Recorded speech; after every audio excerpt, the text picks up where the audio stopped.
What up, what up, what up? You are live and direct on Petty Sports, the podcast, brought to you by KINGZ Broadcasting Studios. It's your boy, the host. They call me Famous Facts Fees. Yo, I'm here live with my man, Adam. Holla at him. What is happening, everybody? Triple F, great to have you in the studio, brother. Gary, Mike, Graham, great to have everybody in tonight. Welcome to Petty Sports, ladies and gentlemen. Get in the chat, Facebook, YouTube. Call the show, of course. Loaded slate tonight. Like we said, man, NFL content coming at you guys all week, every day. Let's get into the lineup, man. Tell us what we got tonight. Hey, you already know what it is, man. It's all football, as usual. Wow, we did sprinkle a little bit of college football in there just to go ahead and wet the beat, because, you know, we don't want to forget about Saturdays. Saturdays are real. We got to get them a little bit of love. That's where the NFL get their talent from. That's right. So we got to get them some love every now and then. But, man, we going hard on the NFL content as usual. We giving you the games of the week. We're going to give you the weekend watch. We about to talk about the frauds, the 2-0s, the 0-2s. We got a couple of dope segments ready for you. As I tell you every single week, get your popcorn ready, get you a good stick, get you a good drink, tune in, get your notes, tell a friend, subscribe, do all that stuff, because it's about to go hard. But as usual, we always got to start off the top with some breaking news for you. We've just got word today that out in Chicago, Justin Fields will be getting his first official NFL start this Sunday against the Cleveland Browns. I mean, that's major. He should have been starting anyway. Yeah. But it's about time. So, I mean, what do you think we should look for here? Yeah, absolutely, man. So, you know, the funny thing was people were talking about, Justin Fields shouldn't start against the Rams. The defense is too crazy. Pass rush. You know, we had a lot of talks about how Tua got broken into the league with the Rams at first. But let's go ahead and be real. You know, if somebody out there wants to pull up the Bears quarterback depth chart and really act like a gentleman would have been in front of Justin Fields, I said it, man. If Fields would have not been proclaimed the starter, Soldier Field would have turned into the Capitol. And I'll just leave it at that. Like, Soldier Field would have been in flames, decimated. Like, it would have been getting destroyed because it was already, you know, a great pick for Justin Fields to come in, and I wanted to see him in week one. You did. Everybody did, you know. It's finally here. Week 3, and I said it. Look, I give it 3 to 4 weeks. Might be by injury, but we have Justin Fields. But I expect the kid to really have a run for his money. You know, like I said, people talked about the Rams, but are the Browns really kind of any better? You know, like, yeah, I know Aaron Donald, but still got Myles Garrett. You still got Jadeveon Clowney, who's actually kind of producing this year. I mean, Browns are one of the best front sevens in the NFL. Yeah. I'm not going to lie. I think it'll be an ugly one for Justin Fields, unfortunately, but I'm excited to see the kid out there in his first NFL start. Yeah, so, I mean, if he's able to actually make this a game, I mean, let alone if he's able to win it, then that'll be major. But if he can keep them in this game, then that'll be a really good look for him and promising for all Bears fans. It's almost like Andy Dalton tuned into the show last week and he listened to you say that, oh, I think Justin Fields is going to be Offensive Rookie of the Year. Like, no, he's not going to play enough. It's like, oh, okay. Like, I picked Mac Jones because the other guys aren't playing. Right. If he goes from week 3 on to the rest of the season, now that pick's out the window. I'm going to reserve the right to retract my pick for the mere fact that I said he was going to win by default because he's the only one who's going to start the whole season and have a competent roster around him. Okay, so since you put that out there, I would like to reserve the right also. Josh Allen has 2 more weeks from me, and then I'm probably going to be moving that pick. No, that's not the same thing. You stuck to that. You picked Josh Allen to win MVP. I hereby reserve the right. Please. Yeah. No, can't do that. I told you it was going to be the old guy out in Tampa. Yeah, you know, that's really strong argument right now. Him, Kyler, like people are saying Derek Carr. No, sir, will not be consistent enough. But, yeah, Tom is looking really good so far. There are a lot of candidates after 2 weeks, but we'll see that pan out. Like, after about 6 weeks, half of the guys that are candidates right now will no longer be even thought of, let alone talked about. Right. They will return I always have a problem with that saying. They will return to who we thought they were. So, yeah, I agree with you. 2 weeks, a lot of chatter, but I've always said, realistically, first 4 to 6 weeks of football, I don't care about. But once we get to November, December, especially November, December football, like, you live and die in those months. So I'm there with you. We'll definitely have a spicy MVP talk come that time, though. Oh, absolutely. I mean, we're going to keep tracking this thing every week now. Like, it ain't going to go nowhere. Right. I'm going to keep gloating that my pick has more touchdowns than anybody in the league. Horrible. Yeah, man. So we got to chop up these games of the week, man. Like, you know, we're gonna hit you every single week with the top 5 games of the week. Y'all saw the game, Sunday Night Football. It was electric. Wow. You called it a rivalry last week, and I told you it did not qualify for a rivalry because Lamar Jackson had never actually beaten Pat Mahomes. All that changed. Now it is officially a rivalry with the Ravens edging out a narrow victory over the Chiefs Sunday night in prime time. Yep. Game was crazy.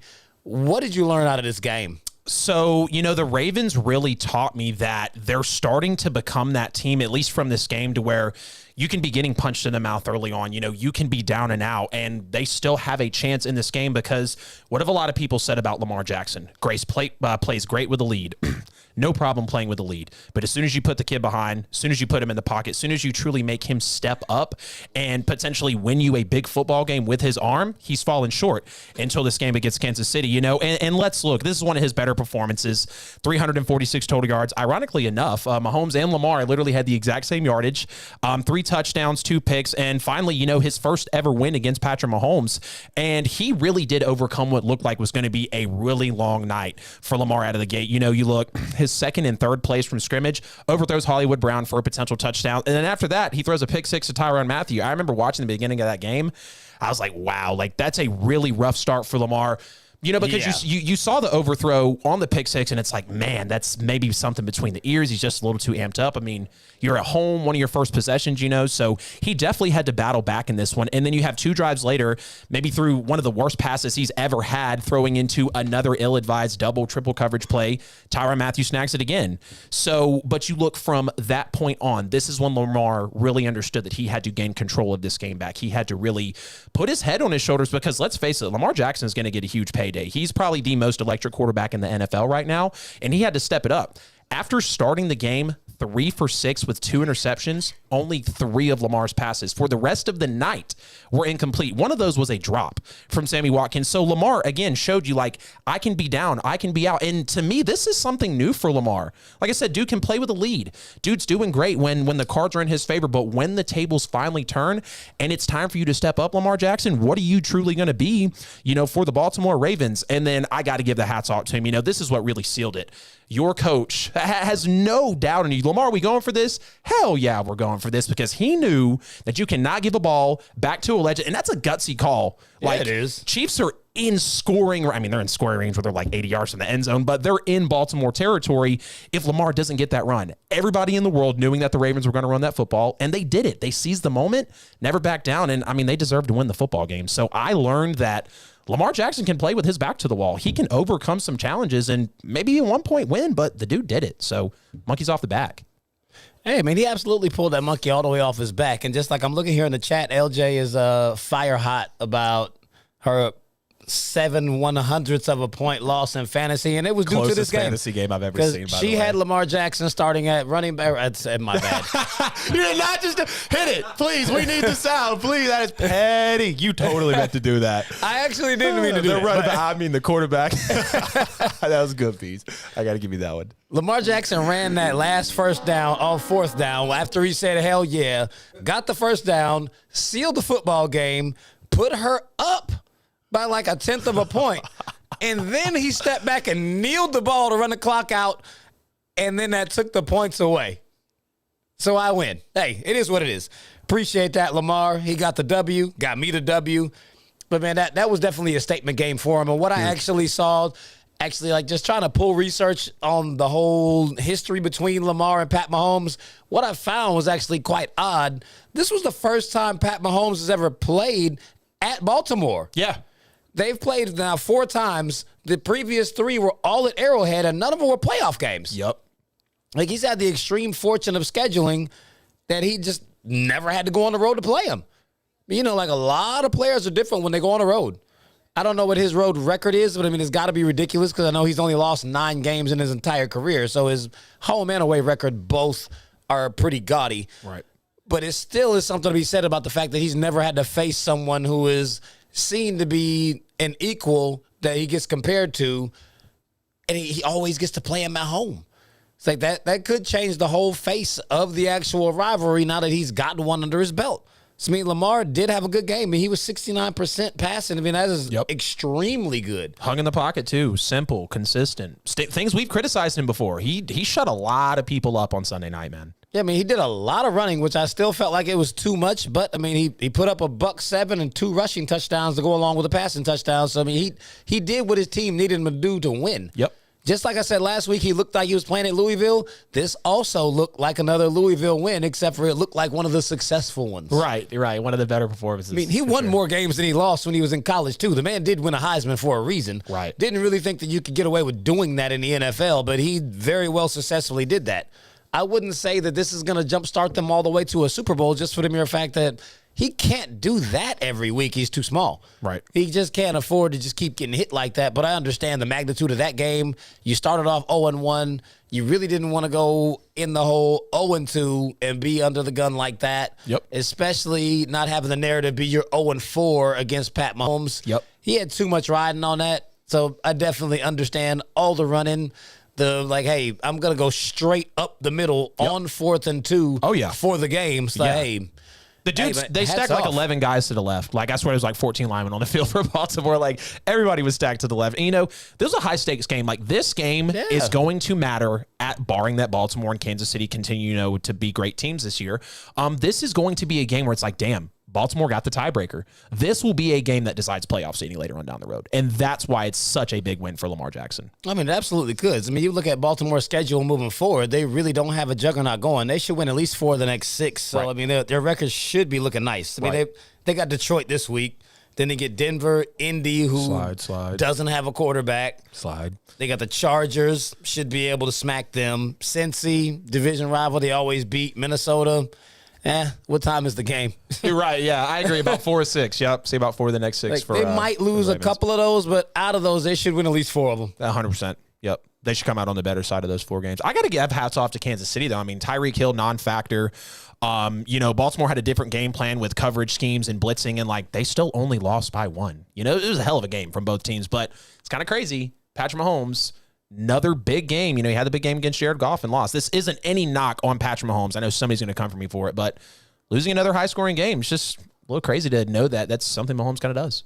I mean, it's something to note that Pat Mahomes never gets faulted for fourth-quarter turnovers. Right. He did throw a fourth-quarter interception, and then Clyde Edwards-Helaire, whichever the order it is, he fumbled late in the fourth, so they're going to blame the entire game on him. It's like, but Pat turned it over right before that. This is dude's first career NFL fumble. Give him a break. Yeah. Like give him a break. Like he's only got 1, period. Ooh. Lamar only won because of that. Yeah. Keep on moving. It's like, but, you know, that was Mahomes' first September interception. Right. You know, we keep stupid stats. I want to say first September loss, if I'm not mistaken. It was both. Under Andy Reid, And I got to say, I think Andy Reid got outcoached.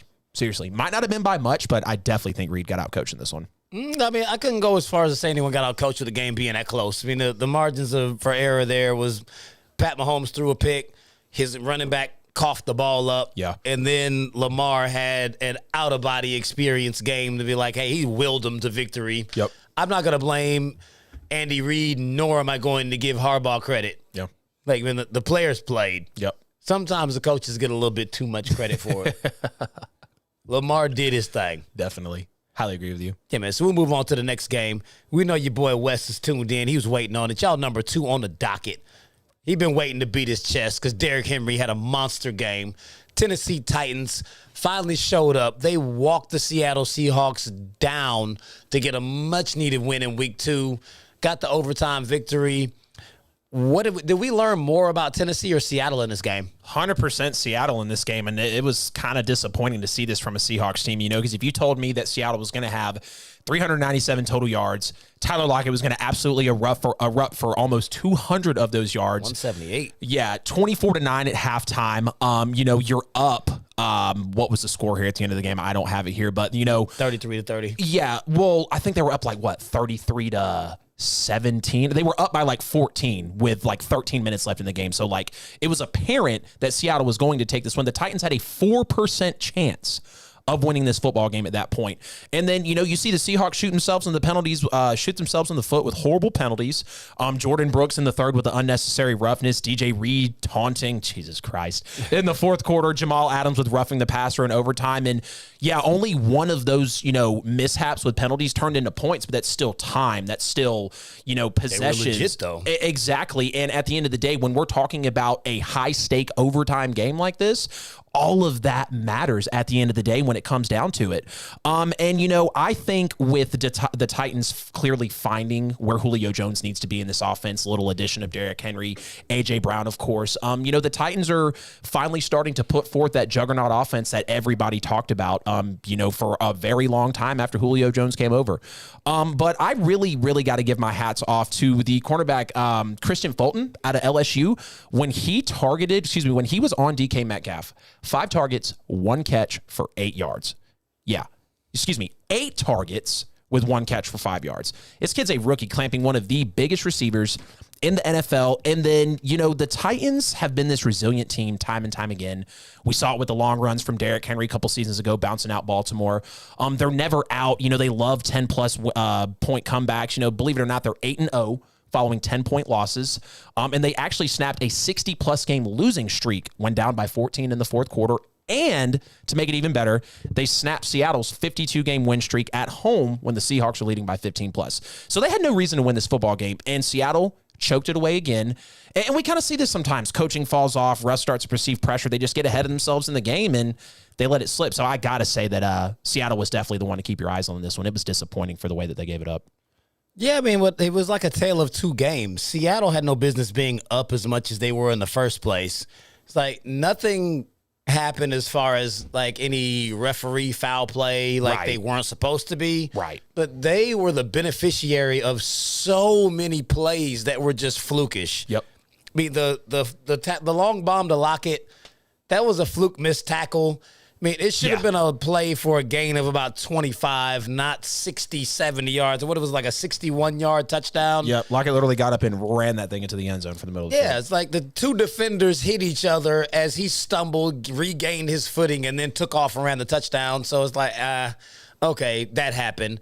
And then on the ensuing drive, they got a strip sack for a fumble, got the ball inside the 10, and then Carson ran a touchdown. So, you got 2 touchdowns in, 3 plays. Right. It's like, oh, you ran the score up real quick, but you weren't actually playing as well as what the score would suggest. Right. And then when Tennessee got the ball down the field again on a 3rd down, Julio caught the touchdown, got his toes in, but his heel touched out of bounds. Yeah. And they had to settle for another field goal because that one was ruled not a touchdown. That was a tough review because they originally ruled it a touchdown, correct? Yeah. And there, 100% indisputable evidence. And that was a tough read for me. So when I saw that overturn, I was like, wow, what a break for Seattle. It's just yet another one of those touchy catch rules. Yep. I thought I'd pretty much seen every variation of what they could call on that. And here again, the toe touch, and then the rest of the foot was peeling down, so that means the heel has to come in. When did you put that part in? Right, my floating heel, get out of here, dude. If he had been facing the other direction and he got his toes in, it would have been a touchdown. But because his toe hit and his foot was facing, it was turned the other direction, the heel had to hit. I don't really understand how that rule is interpreted differently depending on the direction you're turned in, but that very well easily could have been a touchdown. And that's a massive swing in the actual, in the point swing of the game. Yeah. Tennessee's defense held it down too. All these points, and then Tennessee had a couple of bad, just straight fluke plays, and then that happened. But they stayed the course, though. Yeah. They came back out in the third quarter, was like, hey, our offense is still producing. We're moving the ball up and down the field. Yep. We've had a couple of ridiculous plays, strip sack, 1 crazy missed tackle, should be absolutely in the game. Yeah. Stuck with Derrick Henry, and then he started eating. Because I was actually surprised that they kept running down 24-9. Right. They're like, bruh, you're not stopping us. You got a bunch of fluke touchdowns. And then Derrick Henry started eating. He did. I feel like he got the ball too much. 41 touches in the game. Yeah. That's a lot. He had 35 carries for 182, and then he had a whole nother 6 catches for 55 yards. The dude had more than half the touches in the game. Yep. They ran 80 plays. He got the ball 41 of them. That's a lot. It did turn out in a victory, but they're going to have to distribute that ball a little bit better than that. Even if they're just spelling him and putting in the backup running back. Yeah. He's getting the ball too much. Yeah. I mean, we have been thinking he's going to wear down for the past 3 seasons, and he hasn't. But at some point, you're going to be right. Yeah. You just can't just keep working a dude like that. He's not playing in college anymore. That's what Bama used to do with him. Yep. You can't just keep doing that. So, I mean, it was a very good comeback. And for all things that we watched, Seattle should have never been up on them like they were, and they got walked down and exposed in that game because they're inconsistent. I think both teams are inconsistent. So I didn't really learn a whole lot about either one of them personally. Neither one of these teams can be counted on week to week. They're both very good, and they both tend to not show up in spots, and you never can really call when it's going to happen. Right. So, hey, they're week to week. Never know who to pick. Right. Most difficult teams to pick, I swear. But I got that one right, though. He said, I just need Tennessee to take it to OT and win. And I'll be damned if they didn't. I was like, as you requested, Triple F, you got it, bro. Oh, absolutely, man. We got the Dallas Cowboys picking up the first win of the season. Yes, sir. On a late 56-yard field goal as time expired in SoFi. Greg the leg again?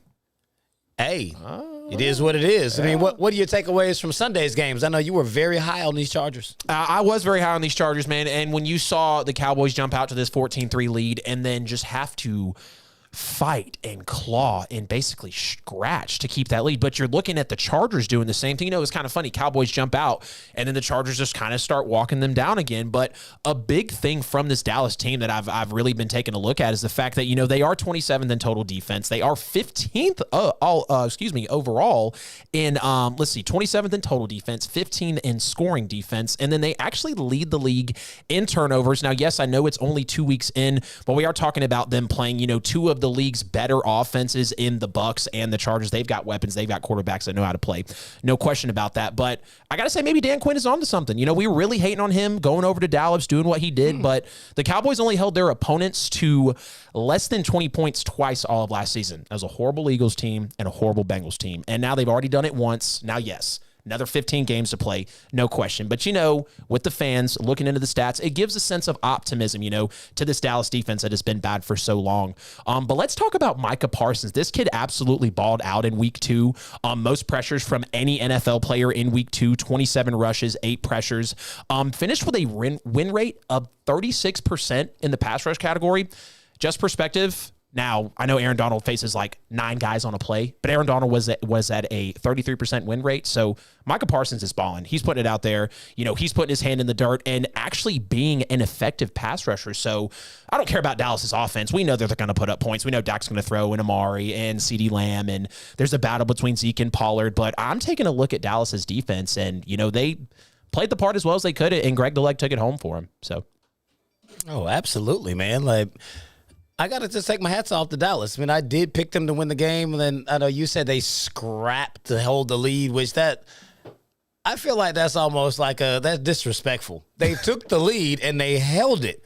How can you say they scrapped? The Chargers couldn't catch up. I mean, the Chargers had a bunch of miscues. Right. But the Chargers are one of they're the least disciplined team in the entire league. They lead the league in penalties. Yep. All of those penalties were legit. People are like, oh, they just wanted Dallas to win. Like, no, they didn't want Dallas to win. The Chargers do stupid stuff. Yep. The entire game. 12 penalties for 99 yards. They had a bunch of dumb penalties, and then they had some very untimely interceptions thrown by their star quarterback. Yep. You got to protect the football, and you got to be more disciplined. Yep. It's just as simple as that. Yeah. It was scrappy, though, because when you jump out to 14-3 and you win 20-17, the Cowboys put up 6 points after the first quarter. 6. And we're talking about this Dallas defense. 6 points. I mean, the Chargers. After the first quarter. The Chargers only put up 17. So Correct. I mean, whatever you can say, only the Chargers did less. Correct. But it was still a scrappy game. You jump out 14-3, and then you flip 14-6. I mean, that's the run they won on. Yeah, they lose, but still a scrappy game when you got one jumping out and you got one clawing back. Are we past 8:24, though? It is 8. Oh, yeah, it's 8:25. I didn't hear a ring-a-ling. Right. I didn't hear a ring-a-ling. That's what's very waiting fast. on. Yeah, count it down. My bad. Yeah, you already know. Everybody, 3, 2, 1. Kobe. It don't matter if it's 8:25, baby. We're still over here with 8:24. Sorry, y'all know what it is. Yeah. We ain't never missed Kobe in our hearts. You know what to do. Not at all. Can't wait to give me a jersey. I got you. I was saying something the other day, and I know probably a lot of a lot of people in this room might disagree with me, but we were talking about like, you know how you can chop stuff with sports and it's like, or, you know, you can have conversations with people and it's like, oh, if you don't think in a certain way, maybe we can't be friends, we can't talk. But it was funny because I was like, yeah, you know, it's like in the NBA, if Kobe's not your top 3, like you can't talk to me. You know, it's just how it is. So, I mean, stand on it all day, man. You can talk to me. We're just going to fight. Right. Yes, sir. Yes, sir. You know. So, man, before we jump back into this thing, Mike Beasley got to take it away one time. Let us know who pays these bills and keep it all the way real. Take it away. Yes, sir. Appreciate that. Famous facts, fees. Ladies and gentlemen, you're tuned in like every Wednesday and every other Tuesday to Petty Sports, brought to you by KINGZ Broadcasting Studio. Your favorite guys at the table, Adam and Famous Facts Fees. You know what I'm saying? Speaking big facts, doing what they do, going in on the hottest sports topics. Hey, thank you for joining. Thank you for tuning in. We see you in the chat room. Share the show. Go to kingsbroadcasting.com, buy some merch, spend some money, donate some money. You know what I'm saying? We got a big donate button at the bottom of the page where you can donate some Lucci Chi. No amount is too big or too small. We greatly appreciate everybody. Appreciate everyone that has, and if you have not, please do so. We would greatly appreciate that. You can go to any of the, well, I won't say any, but a lot of the different podcast platforms, Apple, Spotify, Google, iHeart, and you can follow, share, subscribe, and also listen to some of the previously aired shows that the Petty Sports have put out. So thank you so much for your support. Facebook, go to YouTube, subscribe, Twitter, Instagram, all that right there, man. You know what I'm saying? We're everywhere, even on your smart TV. If you go to us, that Boxcast, type in Boxcast, you can pull us up, watch us right there in your bedroom, your she shed, man cave, all that, man. So thank you once again. Do feel free to call in at 678-871-9602. 678-871-9602. That's how you can be a part of the conversation tonight. You know what I'm saying? We'd love to hear from somebody out there, you know, one of you crazy sport fans. And shout out to Big YPK in the building tonight. He showed up, you know what I'm saying? I hadn't seen him in a minute, and he kicking it with us. So thank you, Miss Sharp. I see you out there. LJ, where you been, baby? Where you at, Wesley? All right, man. Back to the regular scheduled program. ATL, ho.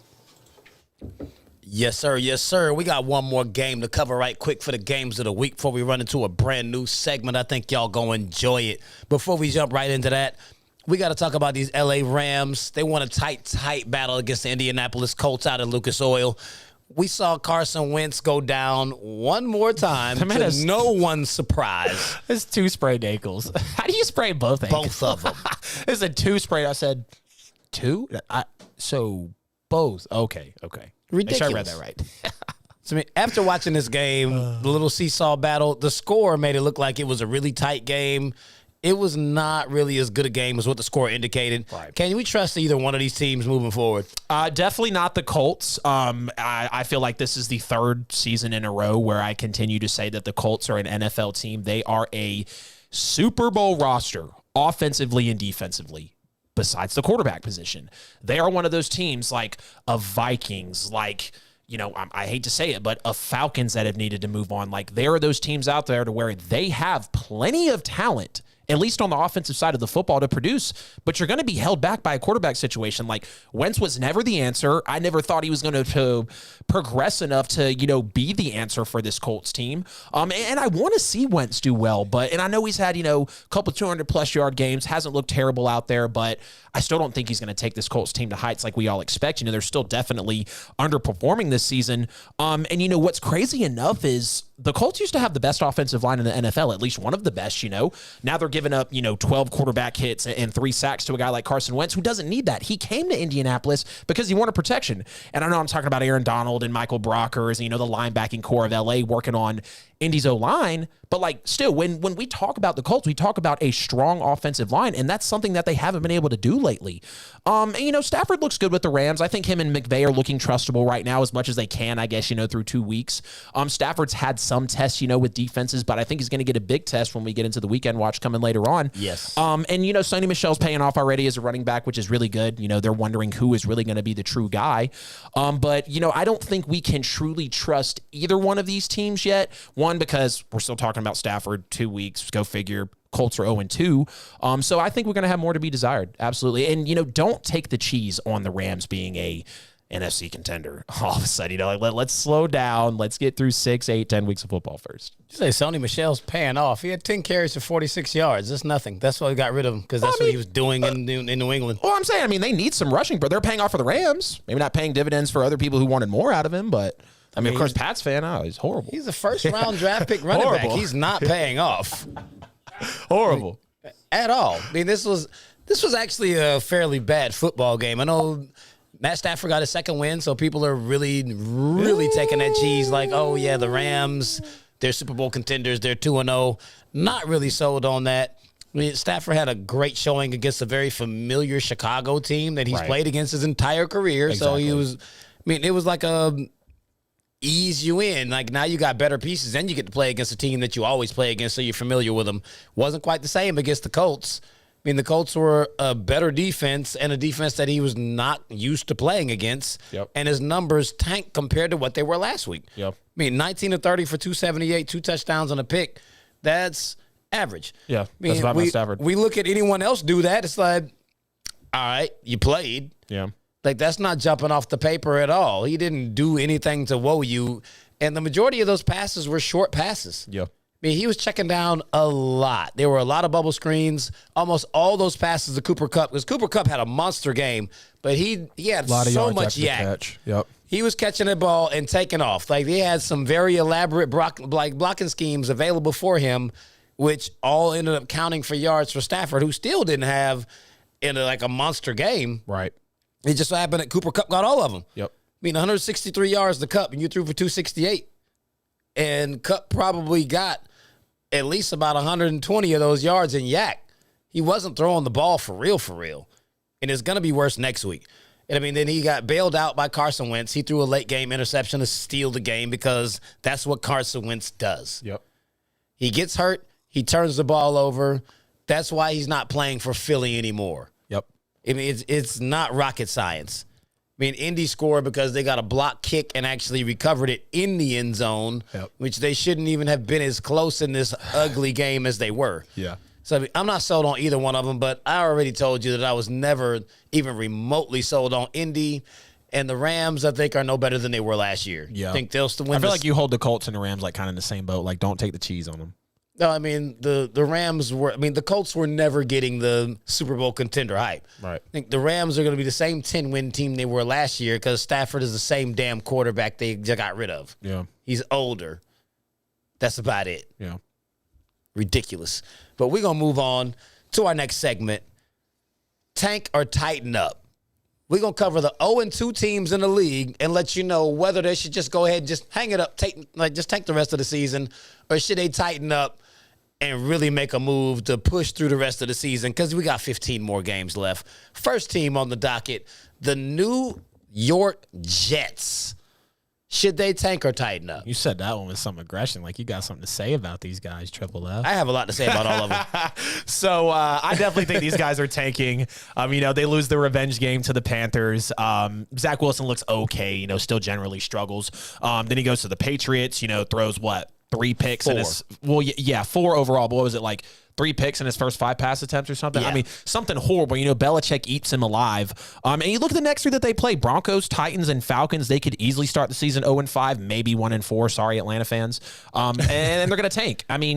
Zach Wilson is talented. We know the kid has a lot of, potential, but is it going to get exposed? Is he going to be in a good system? Is he going to actually last in an AFC East? And after Sunday, I think your whole Zach Wilson could lead the league in picks. That's looking kind of up there. I want to say him and Trevor Lawrence have the most interceptions in the NFL right now. Trevor Lawrence has. They both have 5. Yeah. Yeah. There you go. Tank. Oh, yeah. They're already a tank job. They got an inexperienced rookie quarterback out there leading them. The defense is suspect. They got a subpar offensive line, and they have average skill players. Yeah. It's absolutely a rebuild tech job. And for all the people who thought that Zach Wilson was going to come in and be transcendent and turn the program around, I'm going to need for y'all to respond to the messages on the YouTube channel because I absolutely hit all of y'all up and I haven't gotten a response from any of you. Yep. I told you that dude wasn't that good, and it showed on Sunday. It's going to continue showing because they got Denver next week. Denver has a really good defense also. It's going to be more of the same. You're going to see this all season long. The Jets need more weapons, more draft picks. They need a lot. That's a straight-up tank job. Yep. Throw them out of here. 100%. Jacksonville Jaguars, tank or tighten up? They're definitely tanking as well. It's funny. We talk about tanking for Trevor. Now we're tanking with Trevor. And, you know, Jacksonville acquired talent in the offseason, but they're not doing anything. You know, they played the Cardinals coming up. They play the Bengals. They play the Titans. I feel like this is a team that starts 0-5 also, and they're going to tank. Trevor Lawrence has more interceptions than touchdowns at this point. This man is rocking a sub-60 passer rating, coming off of a 37 passer rating against the Browns, which tough front seven, tough defense, go figure.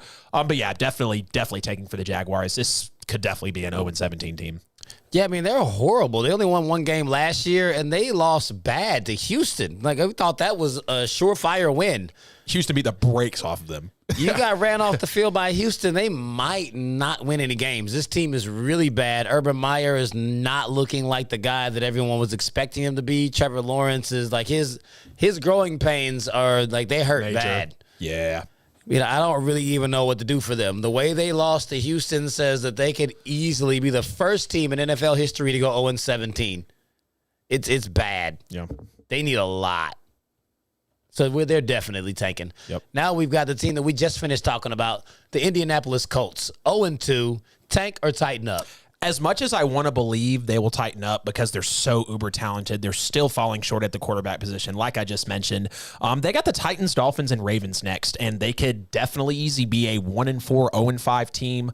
You know, we're talking about Jacob Eason potentially, you know, running a team. Like, he has no business doing that. Was he a great was he a decent to good quarterback in college? Yeah, but nobody expects him to be a NFL player at this moment. And even the Colts defense has scaled back, which is really surprising. So as much as I want them to tighten up because they have probably the best chance out of every team on this list, they're tanking as well. They have a really tough schedule ahead of them.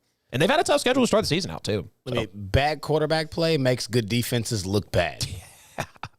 See Tampa Bay. Yep. Their defense was always as good as it is. Jameis turning the ball over so much made it look like the defense wasn't that good. As soon as you clean up the turnovers, all of a sudden the defense looks like a juggernaut. He put the defense on the field 30 times himself. Yeah, it's not rocket science. Like any good defense, you can't keep them on the field the entire game. They're going to get gas. Right.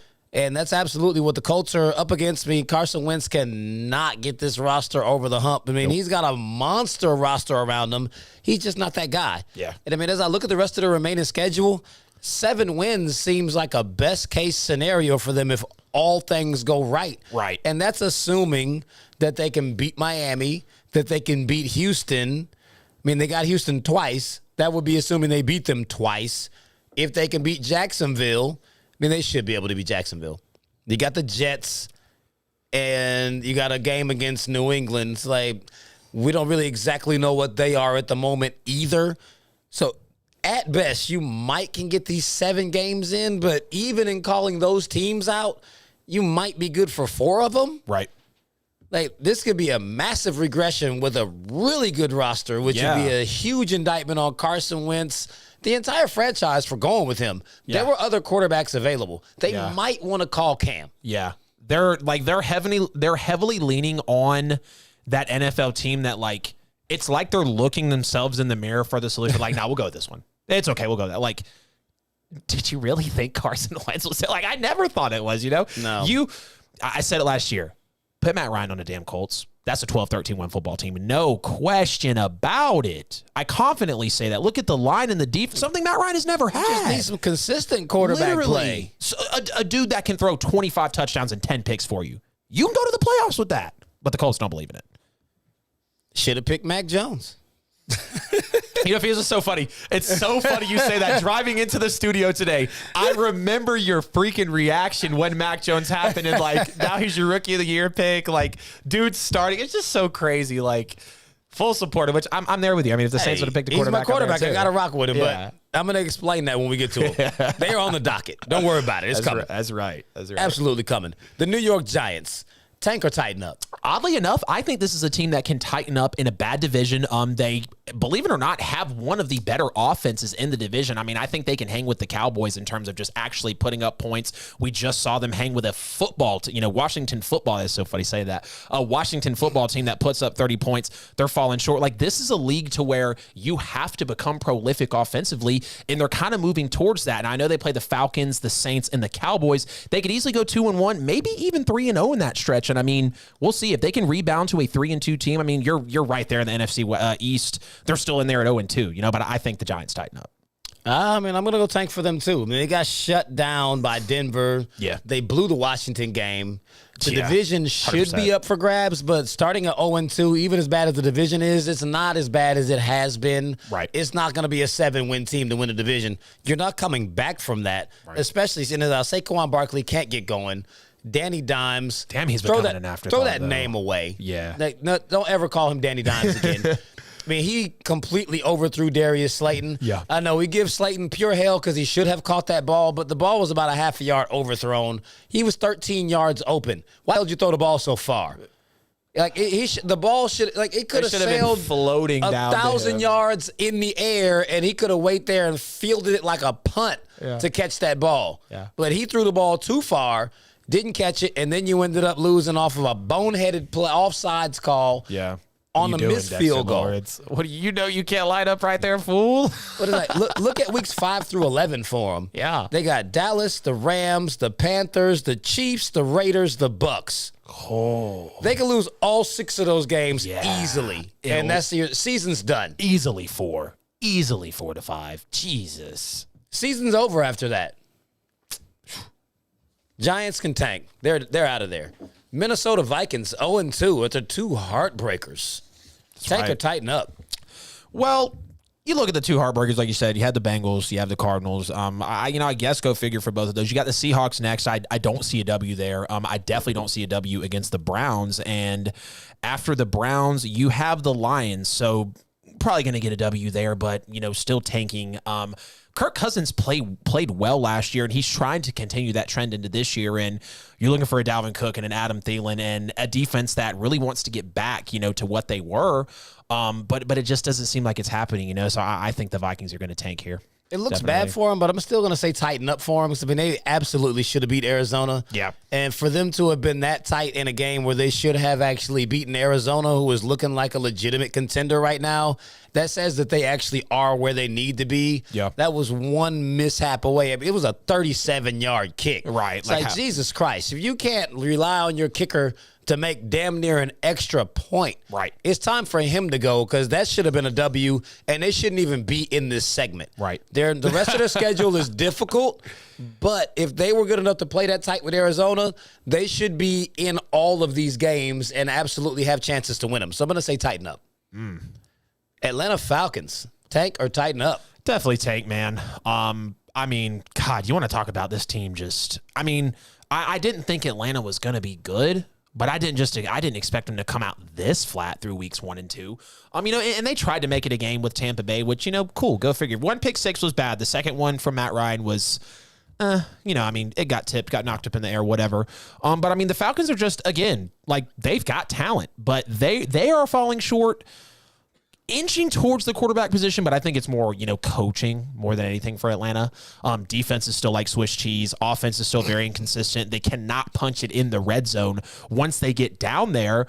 And they'll make you think they're going to make it a game before they just absolutely blow it up. And like I looked at the scores, how in the hell did Tampa score 20 points? What did they do? Oh, Matt Ryan. So, yeah, definitely take it for the Falcons. Yeah, man, they got a tank. I mean, their schedule actually isn't even particularly difficult. Right. They got the Giants, the football team, the Jets, and then a bye. Then you got Miami. It's like those are 4 winnable games that you should be able to pick the Falcons to win. But the way they've been playing, ain't no telling what they're going to do in these games. Especially when the Eagles put up 32 in week 1 and then put up 11. I get it. It's San Fran, but that doesn't help Atlanta's case at all. It does not. Yeah, it's like you're not that good. That team's not clicking. I don't know if it's the new head coach, if it's really just time for Matt Ryan to go. whatever it is, the team isn't clicking at all. It's time to blow it up. Tank, fix the whole thing. It's like it's ugly. I mean, when your schedule is this week and you're still losing, there's not much to look forward to. Go ahead and tank. Count this year as a rebuild. Stop with the rise up nonsense. Get you a new team. It's time. Right. Last one on tank or tighten up. The Detroit Lions, after a heartbreaking Monday night loss where it looked promising through 2 quarters. Tank or tighten up.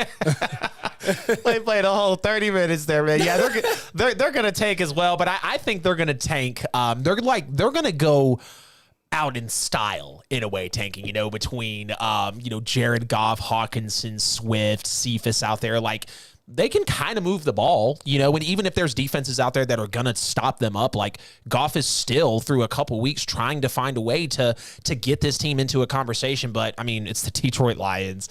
We're talking about Dan Campbell. We're talking about arguably next to the Texans, the worst franchise in the NFL. So they're definitely tanking. I say just live free. I'm not saying tank or tighten up. I'm not cutting you loose or keeping you. They only won 5 games last year. Right. You got rid of the guy who you bet the franchise on. You brought in Jared Goff. You got a slew of first-round draft picks. You have a really good offensive line. Yep. I mean, it's clear that Jared Goff is going to put up really good numbers in a lot of close losses, exactly the same as Matt Stafford did. Yep. But somehow you act like it's different. I mean, they can just build on each one of these performances, try to about equal the win total from last year. They're going to have a lot of draft picks. They actually have some promise moving forward. Not this season, but once they start to actually get him some weapons and build on the defense, I mean, the Detroit Lions won't be too bad. Right. I mean, they put up a lot of points against San Francisco, and for the first two quarters of that game against the Green Bay, they seemed like they were going to take them out. Yeah, they were leading at halftime, right? 17-14? Yeah, it was 17-14. Yep. Yes, I mean, I'm just going to just let them live. I'm not going to tell them to tank or tighten up. Just do you. You're playing with house money. You don't even get a title for the segment, Detroit. Just go home, bro. Just live free. Just go home. Yeah, man. So this is a segment that last week you went with the nicer side. Yeah. And you actually gave us your favorite player of the week. Yeah. Who did they thing? Yeah. I want it petty this time. Give me Okay. your petty player of the week. 100%. Who you got and why? So 100%, man. As much as it should be, like you said, a Lamar, Kyler, Derrick Henry, Cooper Kupp, go ahead and give it to your boy, Al Michaels from NBC Sunday Night Football. So if you were watching the game, his comments when Ravens safety Deshaun Elliott went back to the locker room with a concussion at the end of the first half, and the camera cuts to him heading back to the locker room, and the sideline reporter was saying, how people usually go back to the locker room and an injury won't bring them back into the game. Well, cue Al Michaels and his legendary self. Unless you're Lamar Jackson in Cleveland, and then you come back on Monday Night Football. And for those of you who don't know, potential game of the week last year, or game of the year with, Ravens, Browns. Lamar apparently has to go to the little boy's room for like 10 minutes and then magically comes back out when the Ravens are back on offense and wins the football game. So I just thought for Al Michaels to drop that little gem in there and then laugh it off. I don't think there was any sort of comment afterwards. I know Twitter was going crazy per usual, but I got to give it to your boy Al Michaels for Petty Player of the Week. He definitely took it home. Yeah, I remember him saying that. That was too funny. I was laughing watching the game. Unless you're Lamar Jackson on Monday Night Football. I'm like, okay, Al, we see you, bro. We see you. See, my Petty Player of the Week is also going to be someone who didn't play this week. Let's go. Patriots linebacker Kyle Van Noy. Uh-huh. He sent out a tweet in the third quarter of the Patriots-Jets game. Because I told you again, he didn't play. Yeah. So he's allowed to do that. Because I was like, wait, what the hell? Like, you can't tweet during games. Way over here. He sent out a tweet in the third quarter and said, ghosts again? He was referring to the 2019 game when the Patriots played the Jets and Sam Darnold was mic'd up and on national TV said, I think I'm seeing ghosts. Because he threw 4 interceptions against the Patriots and what they was calling a boogeyman defense at the time. Yeah. Now Zach Wilson pushed forward in 3 quarters, threw 4 interceptions, and then he trolled the hell out of him with the ghosts again. Did you see what Zach Wilson said? He's like, definitely not. Just no playing into it. Speaking of Zach Wilson here on the screen, like no playing into it. He was just like, definitely not. Goes like no comment at all. And I mean, Zach, he easily could have thrown 5. Right, and like he's got to thank Bentley for that. Right. 'Cause Bentley got a hand on the ball, but Matt Judon dropped back in coverage and was sitting underneath the route. If Bentley hadn't gotten a hand on that pass, that would have been 5 interceptions. yeah. He was throwing them like that. He was just giving them away. Like he was Oprah. You get a pick. You get a pick. Everybody gets an interception. Picks are What the hell's wrong with that guy? right. Picks were going out of style for Zach Wilson on Sunday. But like I said, Belichick again, and this was no surprise. You and I both picked the Patriots to win by a landslide, 25-6 final score. Oh, yeah. But Belichick feasted on a rookie quarterback. I mean, this is what he does. If the Jets would have scored 2 touchdowns, we would have been like, what are we doing? Like, you probably would have been mad if you would have gave up 2 touchdowns to the Jets and Zach Wilson. 4 picks is what it was, man. He might lead the league in picks, like you said. We will keep track of that. I truly want to see because he's right there with Trevor Lawrence right now, oddly enough. Hey, I picked Zach Wilson to lead the league in interceptions. Kyle Van Noy, you're my petty player of the week. Interception prophecy has begun. Yes, sir. Before we get to the top of the hour, we got to talk about college football just a little bit. I know some of y'all tuned in like, hold up, I know y'all said y'all was going to do it. We didn't even have enough time to cover it last week, so I'm going to make sure we get that in. Alabama played Florida on Saturday. Yes, they and did. what we thought was going to be another Alabama just rolling over another defenseless opponent. And it started that way because they were up 21-3 in the first quarter. Yep. But Alabama ended up winning that game 31-29. What did you see here? 26-10 run on an Alabama team, almost getting walked down. I mean, this, I don't care about what Florida did in this game, oddly enough. Be mad if you want. I care about how the fact that Alabama literally in front of our eyes on a Saturday afternoon in college football when they should have dominated a clearly inferior Florida team, they almost get walked down. And when you look at what's actually happening, like, this is not Alabama. This is not what Saban and company usually do. And as quick as we are for you and I to sit here last time we talked college football saying there's nobody in the college football landscape that could absolutely compete with Alabama. I mean, I named them national champions. Nobody within 20 points? Yeah, absolutely not. I mean, and Alabama's still probably going to run away with it unless this game actually spoke to how you could stop Alabama, I mean, you can see them committing secondary penalties, blowing coverages, getting worked at the line of scrimmage by a run-heavy team. Like, these are all things that we do not see Alabama do ever. Like when's the last time within the past 10, 15 years, I guess, that Alabama really got handled like this, And, all the recruiting, all the coaching, like, all the talent is still there, but they're not executing in their usual way. So this, it leads me to the question, like, is Alabama, again, finally getting humbled in front of our eyes? Are we finally seeing a 10-plus year basically franchise? Like, this team could probably get to the NFL and compete. Probably a stretch there, but you know what I'm saying. Like, Alabama dominates every year. This isn't something we see out of Nick Saban, so it's kind of exciting. For Florida to walk them down and go on that 26-point run or whatever it was to end the game. I mean, wow. Absolutely wow. Like, if Alabama would have got walked down, what would have happened to the rankings? So crazy game for sure. I mean, super un-Alabama-like. What Florida showed us is that the Alabama defensive line is not what it usually is because they ran the ball early and often. They were not throwing the football. They outgained Alabama 439 yards to 331. I mean, they got over 100 yards more in this game, but they went for 244 rushing against Alabama. That's unheard of. Yep. Normally, you're like, okay, you can't run. The formula to beat Alabama is generally to have a mobile quarterback that can extend plays and you throw the ball the entire game. Yep. You can usually beat their secondary over the top, and that's usually how teams are successful beating Alabama, whether you either got a mobile quarterback or a quarterback who is poised enough to stay in the pocket, take the hits, and still make the throws. Yep. This wasn't the case at all. I mean, Florida ran the ball all over them. Yep. And then they missed a 2-point conversion that would have tied this game, which they very easily could have ended up winning in overtime if they had been able to push it to overtime. It was that close. I mean, Bama was able to run the clock out, but they escaped one here. I mean, for them to have gotten up so big. Yeah. And then Like, everything just fell apart. Yeah. They should have put up like 50, everybody watching the game, damn, 21 points in the first quarter. It's like after they're about to put up 50. Up 21-3, I stopped paying attention. I was like, all right, what else is on? Like, let me find something else to do. Flip back. Whoa, Alabama won by how much? Like, dude. It's like they won by 2. Yeah. Yeah, absolutely crazy. That could be cause for concern, but their schedule actually isn't that difficult. And if you look at the teams that are supposed to be the juggernaut teams to play against, they're not going to have that problem playing against Georgia. Right. And they don't play them. Right. They won't end up playing them until the SEC championship. In which they'll win.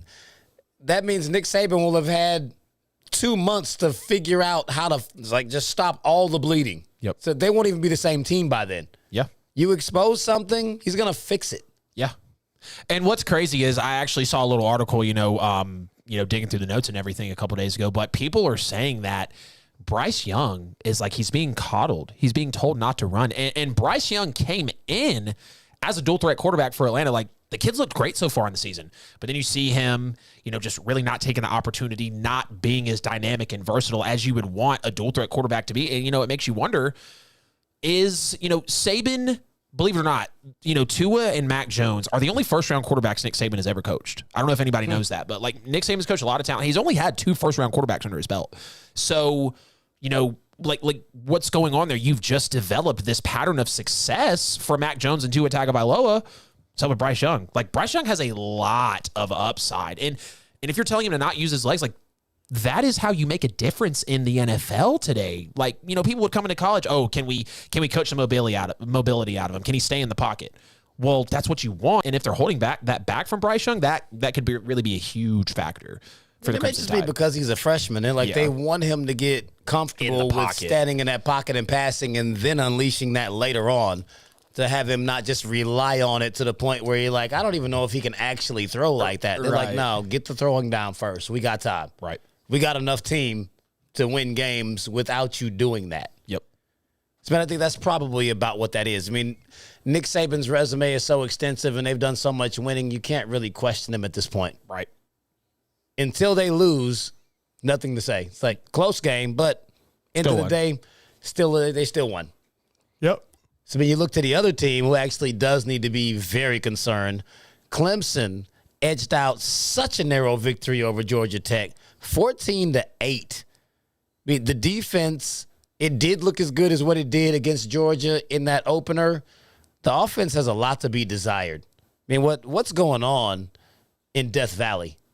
So Clemson, man, the way that they were just absolutely clamped, by this Georgia Tech defense, and, they were dropping 8 into coverage at times. They were shifting their defensive schemes and just really showing the top. They just game planned really well. The coaching was there, the schemes, everything that they had put in their back pocket and on the blueprint for this game against Clemson.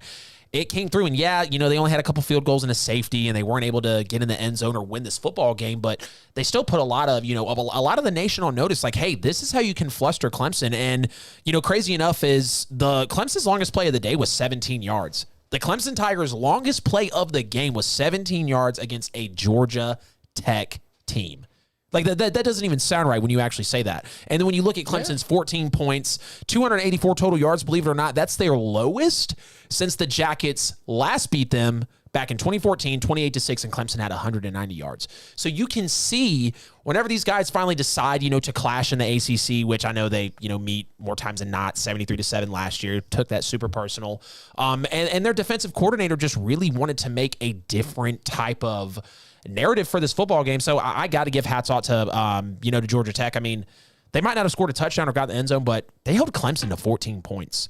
And Clemson's defense, as much as they're trying to hold it down, their offense isn't there. DJU is clearly struggling. He's not with it. And something has to happen. And I know they go last week, get a major win, but, this is definitely an eye-opener. And Georgia Tech did a good job at just telling the nation, hey, this is how you can knock off a powerhouse, or at least trouble them.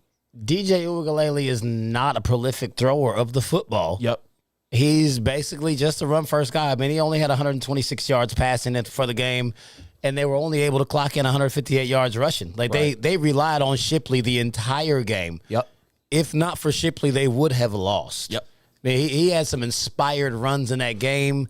The defense made major plays. Yep. But all in all, Georgia Tech exposed Clemson on many levels. Hell yeah. This team is not making the playoff. Ooh. They don't have anyone else on record. There's no one else on their schedule that's even ranked. Yeah. And if they're playing this way against Georgia Tech, right, they're not even going to have a whole bunch of 40, 50-point wins that keep them high in the standings. Yep. They dropped to 9th after a win. It's going to be extremely seriously? hard for them to move all the way back up. Yeah, they dropped all the way to number 9. Wow. Rightfully so, but damn. Yeah, they were number 3 when they walked into this game. They're 9th, and they won the game. Yeah. You drop 6 places in the poll after a W, you're not getting back up there. The only other team in the entire ACC that's ranked is North Carolina, and they don't play them. They would have to play them in the ACC championship, and that's assuming that North Carolina stays ranked because they're ranked near the bottom. It's not like, oh, North Carolina's 10 and they're 9. North Carolina's like 21 or 22. They're near the back. Right. One close game or one loss, and they're out. And you're playing against an entire schedule of unranked teams, and even your conference championship game, that game ain't going to mean nothing. Yep. It's going to be next to impossible for Clemson to get in, especially with Notre Dame not playing in an actual ACC schedule, because last year they did play in schedule, like in their conference. So that's why they ended up beating them in the conference championship, and that's what propelled Clemson into the playoff. There's no Notre Dame at the end of the rainbow for you. You're not playing for it for the first time, I think, since the actual playoff has been in its inception. This will be the first time Clemson's not played in it. Yep. Clemson's been in it every year. I think every year, maybe except one. But no, they've been in it, of course, a majority of the time. Yeah. So it'll they might have missed it the very first year, but Clemson and Bama have been in that playoff every year. Yep. This will be the first year Clemson does not make it. And they could go undefeated after losing that Georgia game. They won't make it. They needed that Georgia game so bad. Oh, yeah. 100%. 100% they needed that Georgia That game killed them. Yeah. That's going to come back and haunt them. Yeah, man. All bad. Don't come for me, Clemson fans. I'm not mad at you. I'm just trying to tell you what it is. Right. Right. So, man, we've reached the top of the hour. My man Mike Beasley going to take this thing away for us one more time. He's going to tell you how you can find us, tell you where to subscribe, tell you where to donate, tell you how to support these black businesses. Then we're going to come back and drop some more heat for you. Take them away. Yes, sir. Thank you, Famous Facts, Fees, and Adam Lewis. Ladies and gentlemen, you're tuned in to the hottest sports show in Atlanta, Petty Sports, brought to you by KINGZ Broadcasting Studios. Thank you for tuning in tonight. You could have been anywhere in the world, but you're right here with the boys at the table, watching them do what they do. Feel free to call in at 678-871-9602, 678-871-9602. That's how you can be a part of the program and join the fun. We love to hear what you have to say. Thanks for everybody in the chat room.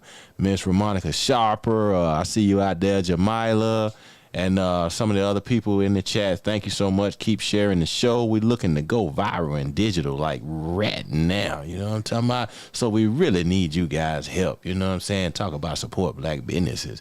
Yo, check us out on the different podcast platforms: Apple, Google, Spotify, iHeart. You know what I'm saying? All over the place. You can go to Boxcast on your smart TV. Type it in, Boxcast, Boxcast, and type in KINGZ Broadcasting. KINGZ with a Z. You know we in love with Z's around here. You know what I'm saying? And like 808 on the beat said, it stands for Zooted. Yeah, man. So go over there to your smart TV, type in KINGZ Broadcasting Studios, man. Check us out. Like, follow, subscribe, share, listen.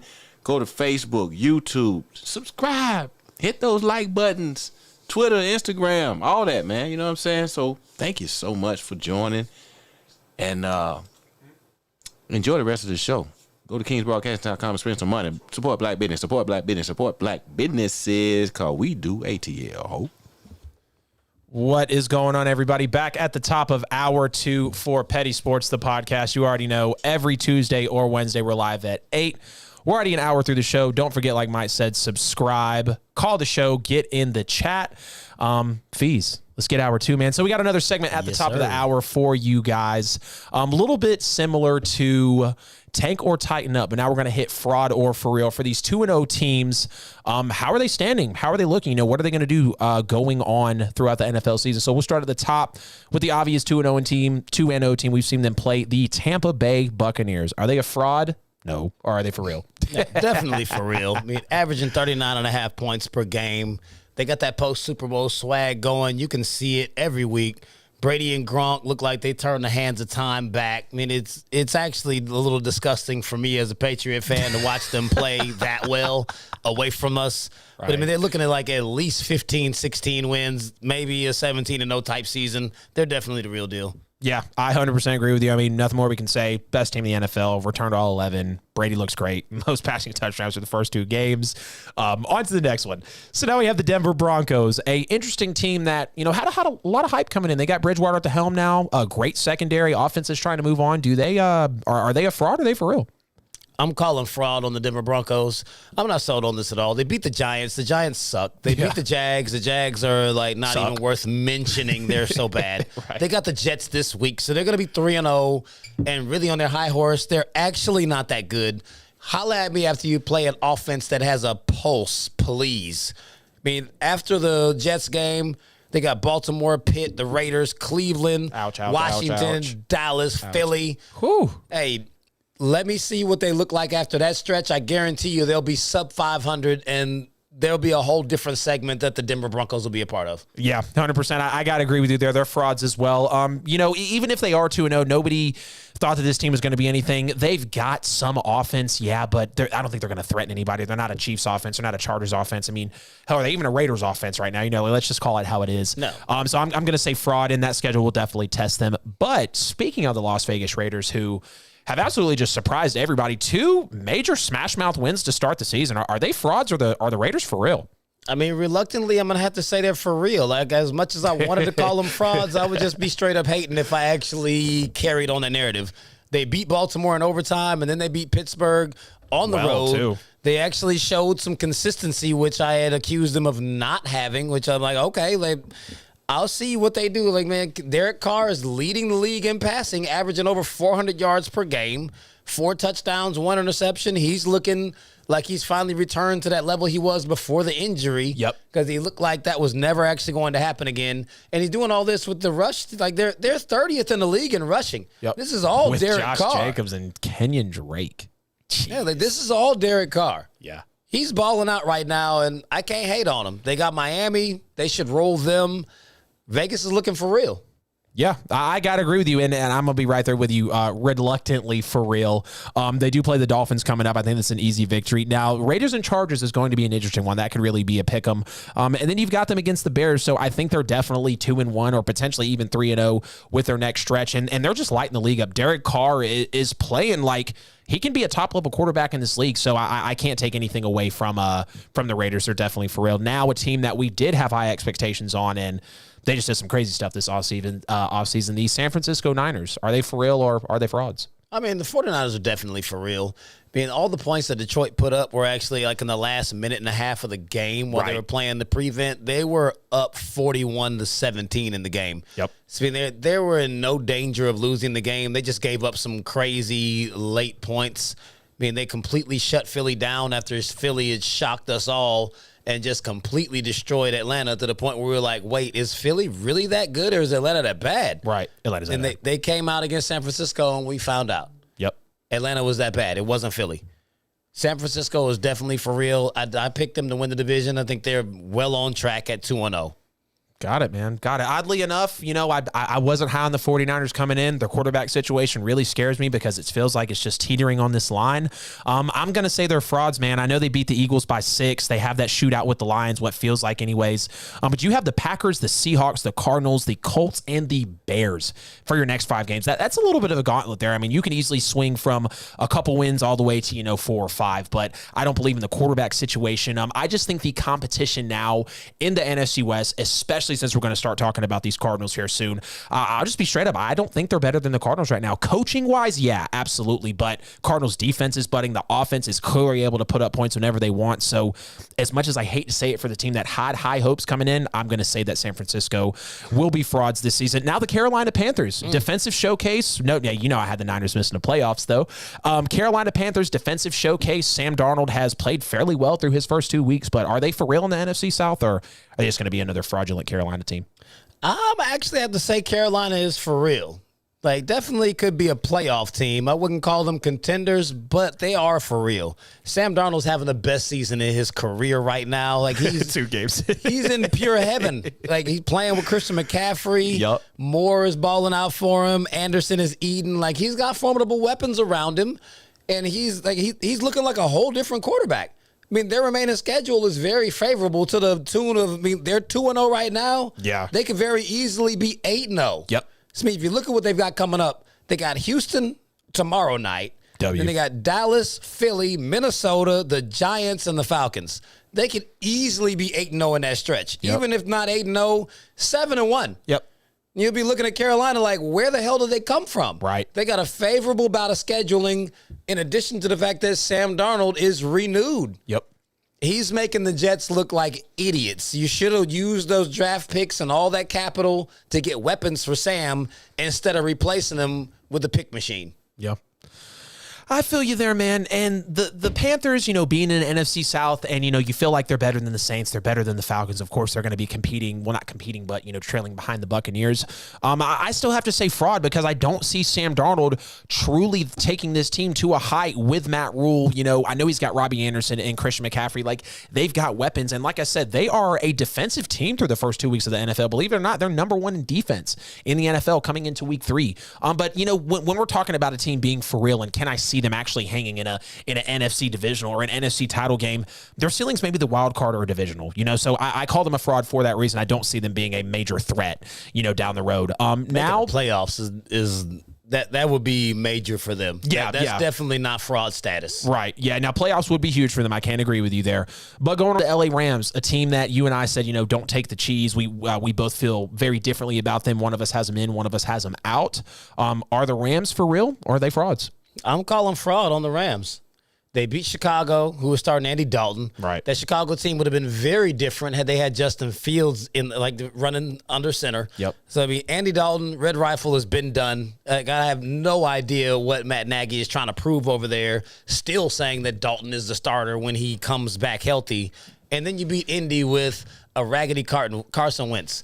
It's like you have not arrived. These were two football teams that actually both made the playoffs last year, but neither one of them is that good because they're both terrible at quarterback. And it's not like they blew either one of them out. Yeah. They had tight football games with both of them. They've got Tampa this week, then Arizona, then Seattle.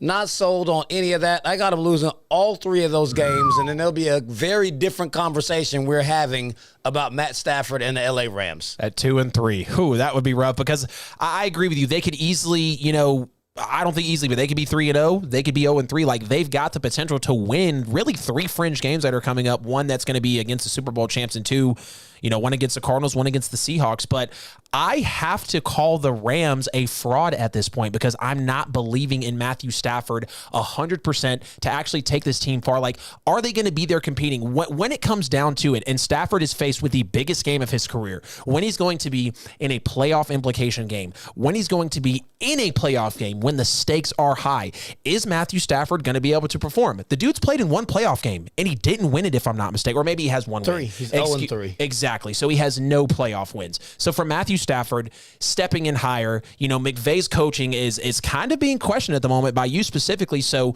what are these Rams going to be? I mean, they have, a decent schedule coming up. So I do have to say that they are fraudulent, but they could be for real. And, we could be having a different conversation later on down the road. Now, before we get out of here, maybe my favorite team to watch right now in the NFL, they're just budding, trying to go off. Kyler Murray is a monster. Thank you, fantasy. How about the Cardinals? Frauds or for real? I'm going to have to get the Cardinals for real. Before the season, I called them fraud. I had them last in the entire division. They blasted Tennessee in the opener. That was absolutely not a fluke. They did escape a narrow victory against Minnesota, which is a little alarming, but Kyler Murray's having an MVP caliber season at the moment. I mean, it's only 2 games, but that's the 2 games that we have to go off of for everyone. He's averaging 370 yards per game. They're second in the league in scoring, averaging 36 points per game. The Arizona Cardinals are looking very, very for real. So I got to tip my hat to him. Kyler's doing his thing. He's doing what I actually did not think he would be able to do so far. A lot of season left, but after 2 weeks, I got to say they're for real. Yeah, 100%. I'm right there with you, too. They are a for real team. And, you look last year when they were sitting at 5-2, and then I think they go like 4 They basically go 500 down the stretch, if I'm not mistaken. And here you have them again, 2-0. I said it before the season started, like, this is going to be a defense that is going to have the talent to pop. It's got to happen. They've got too much talent over there. And then the offense, of course, Kyler Murray putting on the MVP showcase, just showing us that he's ready to take the next step. He's ready to compete for an MVP, for an NFC West title. So I do have to call them for real. Now, they do have the Jags, Rams, and Niners coming up next, so I see maybe a 2-1 spread over that. But, this is a team that I feel like we're going to be talking about at the end of the season. So I do have the Arizona Cardinals here as a for real team. It's going to wrap us up for the fraud or for real. Now, let's get into, like we always do, Petty Sports Fast 5, man, where we talk about, we have the top 5 games, and then we go to the next, next best 5 games of the week. And I'm going to start you off with a great one. I know you're happy that I'm going to pitch this to you. So Zach Wilson, like we mentioned, became the first quarterback to ever throw 3 picks in his first 5 pass attempts. Has New England, I guess, figured this out, or are the Jets just that bad? I don't think it's either. Well, New England definitely hasn't figured it out based off what we saw there. That was all defense, and it was because the Jets are that bad. Zach Wilson is a terrible quarterback, which I had been telling you, and it showed like times 1,000 in that game. Really, what I'm hoping is going on in New England is that Bill Belichick is running a very vanilla offense and holding the playbook back, trying to wait to not show anything for that Week 4 matchup against Tampa. Yep. If we don't see the playbook open up in Week 4, then the offense is just going to be vanilla, and every single week is going to be a struggle with a bunch of checkdowns, a bunch of runs, and it's going to be a long year. My blood pressure is going to be up. But no, they haven't. I can't say they figured anything out yet. Yeah, I'm right there with you. So Zach Wilson, I do think it is the Jets, just being that bad, because a lot of people wanted to bag on me like, because apparently BYU plays high-level football. News to me. Don't know what y'all are watching. But Zach Wilson, being in BYU, coming to the Jets, like, I said it. In the preseason, that was potentially the first time he saw high-level football. This man never played true competition, and we said it. When he played actual competition at BYU, it was not pretty. And I think we're going to see Zach Wilson go through this season and really have some growing pains. He might have a few weeks where he's hot, but I think for the majority of the time, we're going to be looking at a Zach Wilson that's still trying to get his stripes, still understanding, some of the basic NFL concepts, because he hasn't seen that level of play yet. So I think it's more about, the Jets being bad rather than New England figuring out they got a way to go. But again, here we go. So number 2, talking about these Raiders, absolutely resilient road win over Pittsburgh. I think they really handled them in all aspects. Now you do have TJ Watt go out. You're going to have, here comes Jamila. But what about the Raiders here? Are they actually going to, hold up this run? I mean, it looks like they can, because what we've seen out of the Raiders is they're actually really getting to the quarterback. I mean, they beat Big Ben to death. They sacked him twice, but they hit him 9 times. I mean, they really harassed him. It looked like Ben was going to go out for the game multiple times. Yeah. So he just kept dragging himself back in there. Looked like one of the old Rocky movies. Like, bro, just stay down. Like, let somebody else come in. Pittsburgh needs to do something at the quarterback position, because Big Ben is washed and teams are now just coming after him. But the Raiders were looking really good. So, I mean, I can't hate on them at all. And just as a small side note, I was watching that game at the bar, and there were a bunch of Pittsburgh fans there because their fan club meets at the bar too. And I walked to the bathroom. Najee Harris scored at that moment when I walked back there. And what I heard was just disturbing. Najee Harris scored, and I heard a whole group of people scream, "Roll Tide." I'm like, excuse me, it's not Saturday. You don't say Roll Tide on Sunday. Excuse me, it's not Saturday. At least half the teams in the NFL have Alabama skill players on their team. You can't just yell Roll Tide. Like, Alabama players play for everybody. Like, this is ridiculous. Yeah. But 5 minutes later, Henry Ruggs scored. So, being the petty person that I am, I walked right back down there. It was like, y'all going to say Roll Tide? Henry Ruggs played for Bama too. Roll Tide still. What's up? Horrible. Now I'm the asshole. Hey, I would have went down and said the same thing, though, man. Like we just talked about in Fraud or For Real, I do have to say that the Raiders are a real team. When you go toe-to-toe against Baltimore in an overtime game, and then I had the Steelers winning. Steelers shut out the Bills, made Josh Allen look silly, and overall just took home a great victory.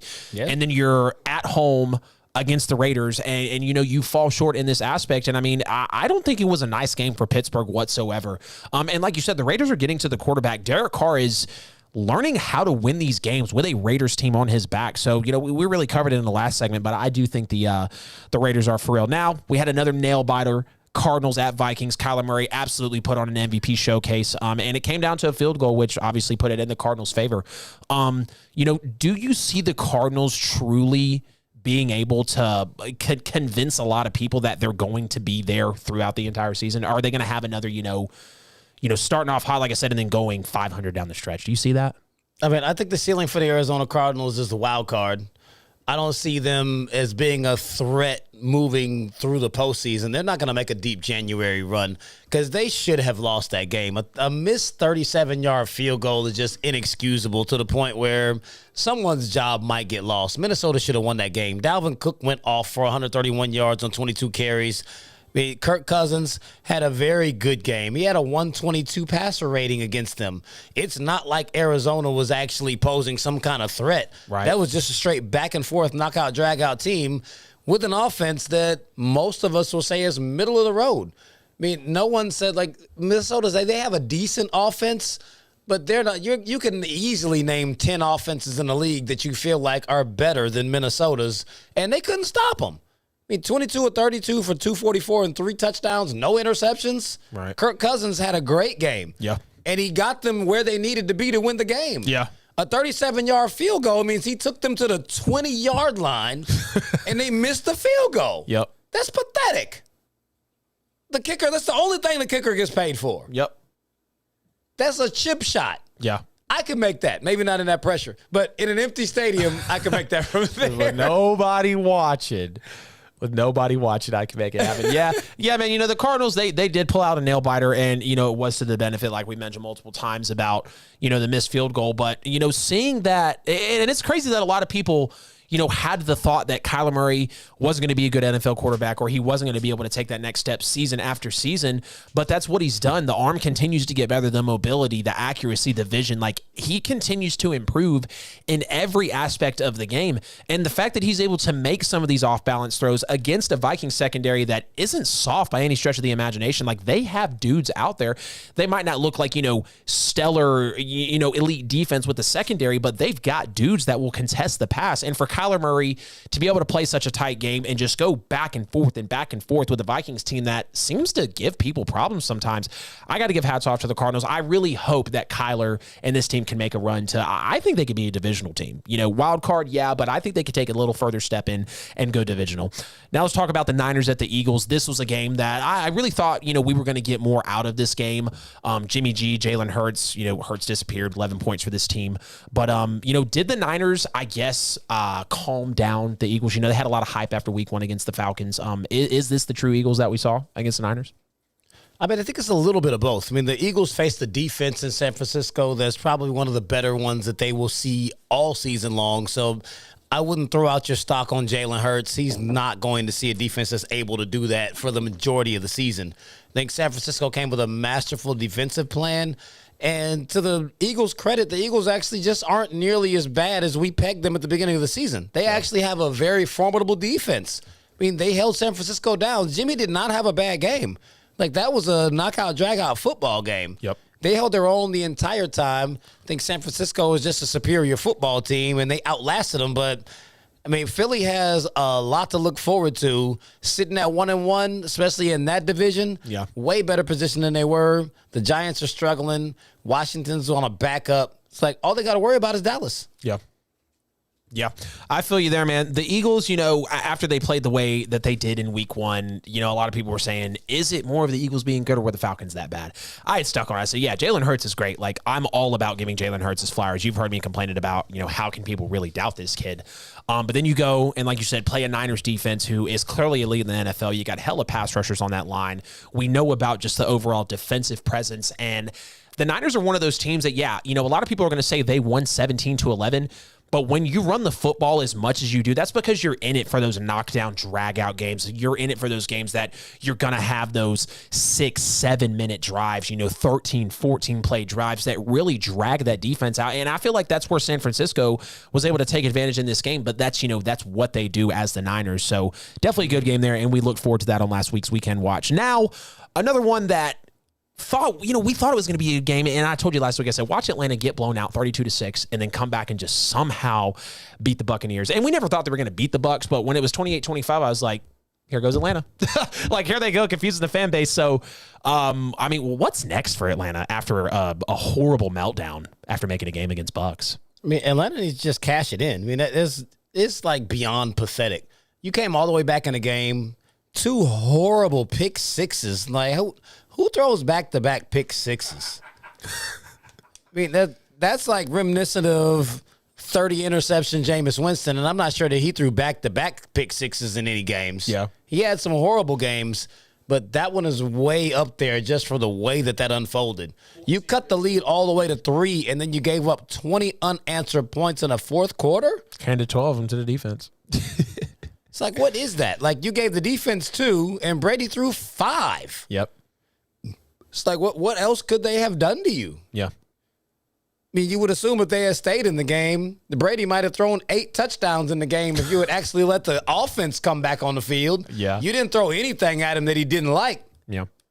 It was just too easy the entire game. 100%. And we knew it was going to be like that for the Bucs, but when we saw the Falcons coming back, 28-25, they were slowly chipping back at that lead. And then, like I said, I look at the screen and I was like, damn, where did they get 20 points from? And you see, it was a funky second pick six for Matt Ryan. I don't think he really helped that. It was tipped at the line, and then they caught it and ran it in, ironically from the same guy. Like what are the odds against the Falcons? But a lot of people are talking about the O-line, what Matt Ryan is surrounded with, and we just keep on getting these excuses for Matt Ryan. And, you have to look at the dude. We said it sitting here on this show. The Falcons' phone was blowing up at before when Justin Fields was still on the board. Yes. And you take a tight end. You really think a tight end, he could potentially not even win you a game or 2 games. We're talking about a tight end. Like I said, you could have traded back and got picks. You could have snagged a quarterback. We're not going to rehash the draft, but it just goes to show you that their off-season moves really impacted who they are. We can't say enough about the Bucs, best team in the NFL. I mean, I think they're going to repeat. It is what it is. Matt Ryan threw 4 touchdowns in that game. Yeah. 2 to the Falcons, 2 to the Bucs. He killing it. No, he did not. No, he. Fantasy points, man. All right, guys, that is going to wrap up the Petty Sports NFL Fast 5. We're going to hit a little break here, tell y'all who pays these bills. So appreciate y'all, as always, listening to Petty Sports on Wednesday at 8 p.m. We're about an hour and a half through the show. So we're about to get to the best games. We're going to pick all the games for NFL Week 3. Make sure to check us out. The question is not, where is Petty Sports? The question is, where do you listen? Because we're everywhere. YouTube, Facebook, Instagram, TikTok. I mean, you can donate. You can hit the website. You can do so many things for the show. Make sure, we haven't had any calls in a couple weeks. 678-871-9602. Make sure you get in the chat. Make sure you subscribe on YouTube, please. We need all the subs we can get. Y'all are watching the content. We just need the returning viewers so we can really take the content for the next to the next level. Like Mike Bell says, going digital, going viral right now. That's exactly what we mean. But let's go ahead, jump back out of this break, man, and let's get into the weekend watch. Our 5 key matchups coming up for Week 3 of the NFL. And let's start it off hot, man. We're talking about the Bucs at the Rams. It's going to be a huge one. This is going to be the game where people say, this is an early NFC title game matchup. This is going to determine who's the best team in the NFC through 3 weeks. But who do you have winning this one and why? I've got Tampa winning this game. I mean, the Rams are coming in. I mean, they have confidence because last year they actually did beat Tampa 27-24. Yep. That was week 11. That was before they went to the bye, and they actually changed the entire offense, and Tampa has yet to lose a game since then. Yep. So, I mean, it's a completely different thing from what it was the last time they played them. I mean, the Rams, they beat them with Jared Goff. So this would be one of those tests where it's like, hey, Jared beat Tampa, but Matt will not. This is going to be the game where you start seeing Matt's numbers tailor off. He's going to get blitzed early and often. You're not going to be able to run the football. You'll see that his wide receiver core is just average at best. They look good because they have been playing bad competition. And I think Tampa is going to roll. This is a big matchup. They know that everybody's looking at them. The line is really short on the game. I think Tampa's going to come out with a chip on their shoulder, and they're actually going to roll them and be they're going to win big. The spread is Tampa by 1.5 right now. Tampa's going to win this game by 2 touchdowns. Woo! On the Rams defense. Wow, that's a hell of a pick. On the road.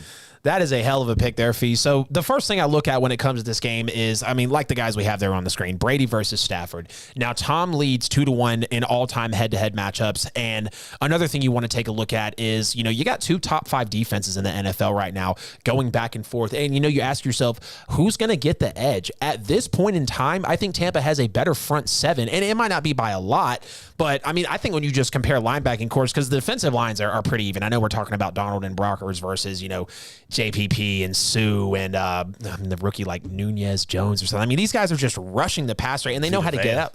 Right? Yeah, Vita Vea, absolutely. I mean, that dude is, you know, I think he's really slept on, but when he starts to make his impact on the game, I mean, you can't look over him, you know. But I think Brady does play better than Stafford here, and you know, believe it or not, Stafford's not going to be going up against a crazy secondary because we know Tampa kind of has holes on the back end. But like you said, that front 7 is going to give him problems early and often, and it's really going to be a test of the trenches to where I think Tampa Bay really establishes their dominance in the trenches. And I don't see, you know, a double-digit win. I could see, I mean, 1 score or less, 7 points or less. So they're going to cover the spread. You know, you're going to be able to make your money on this game. But it's definitely going to be the game of the weekend.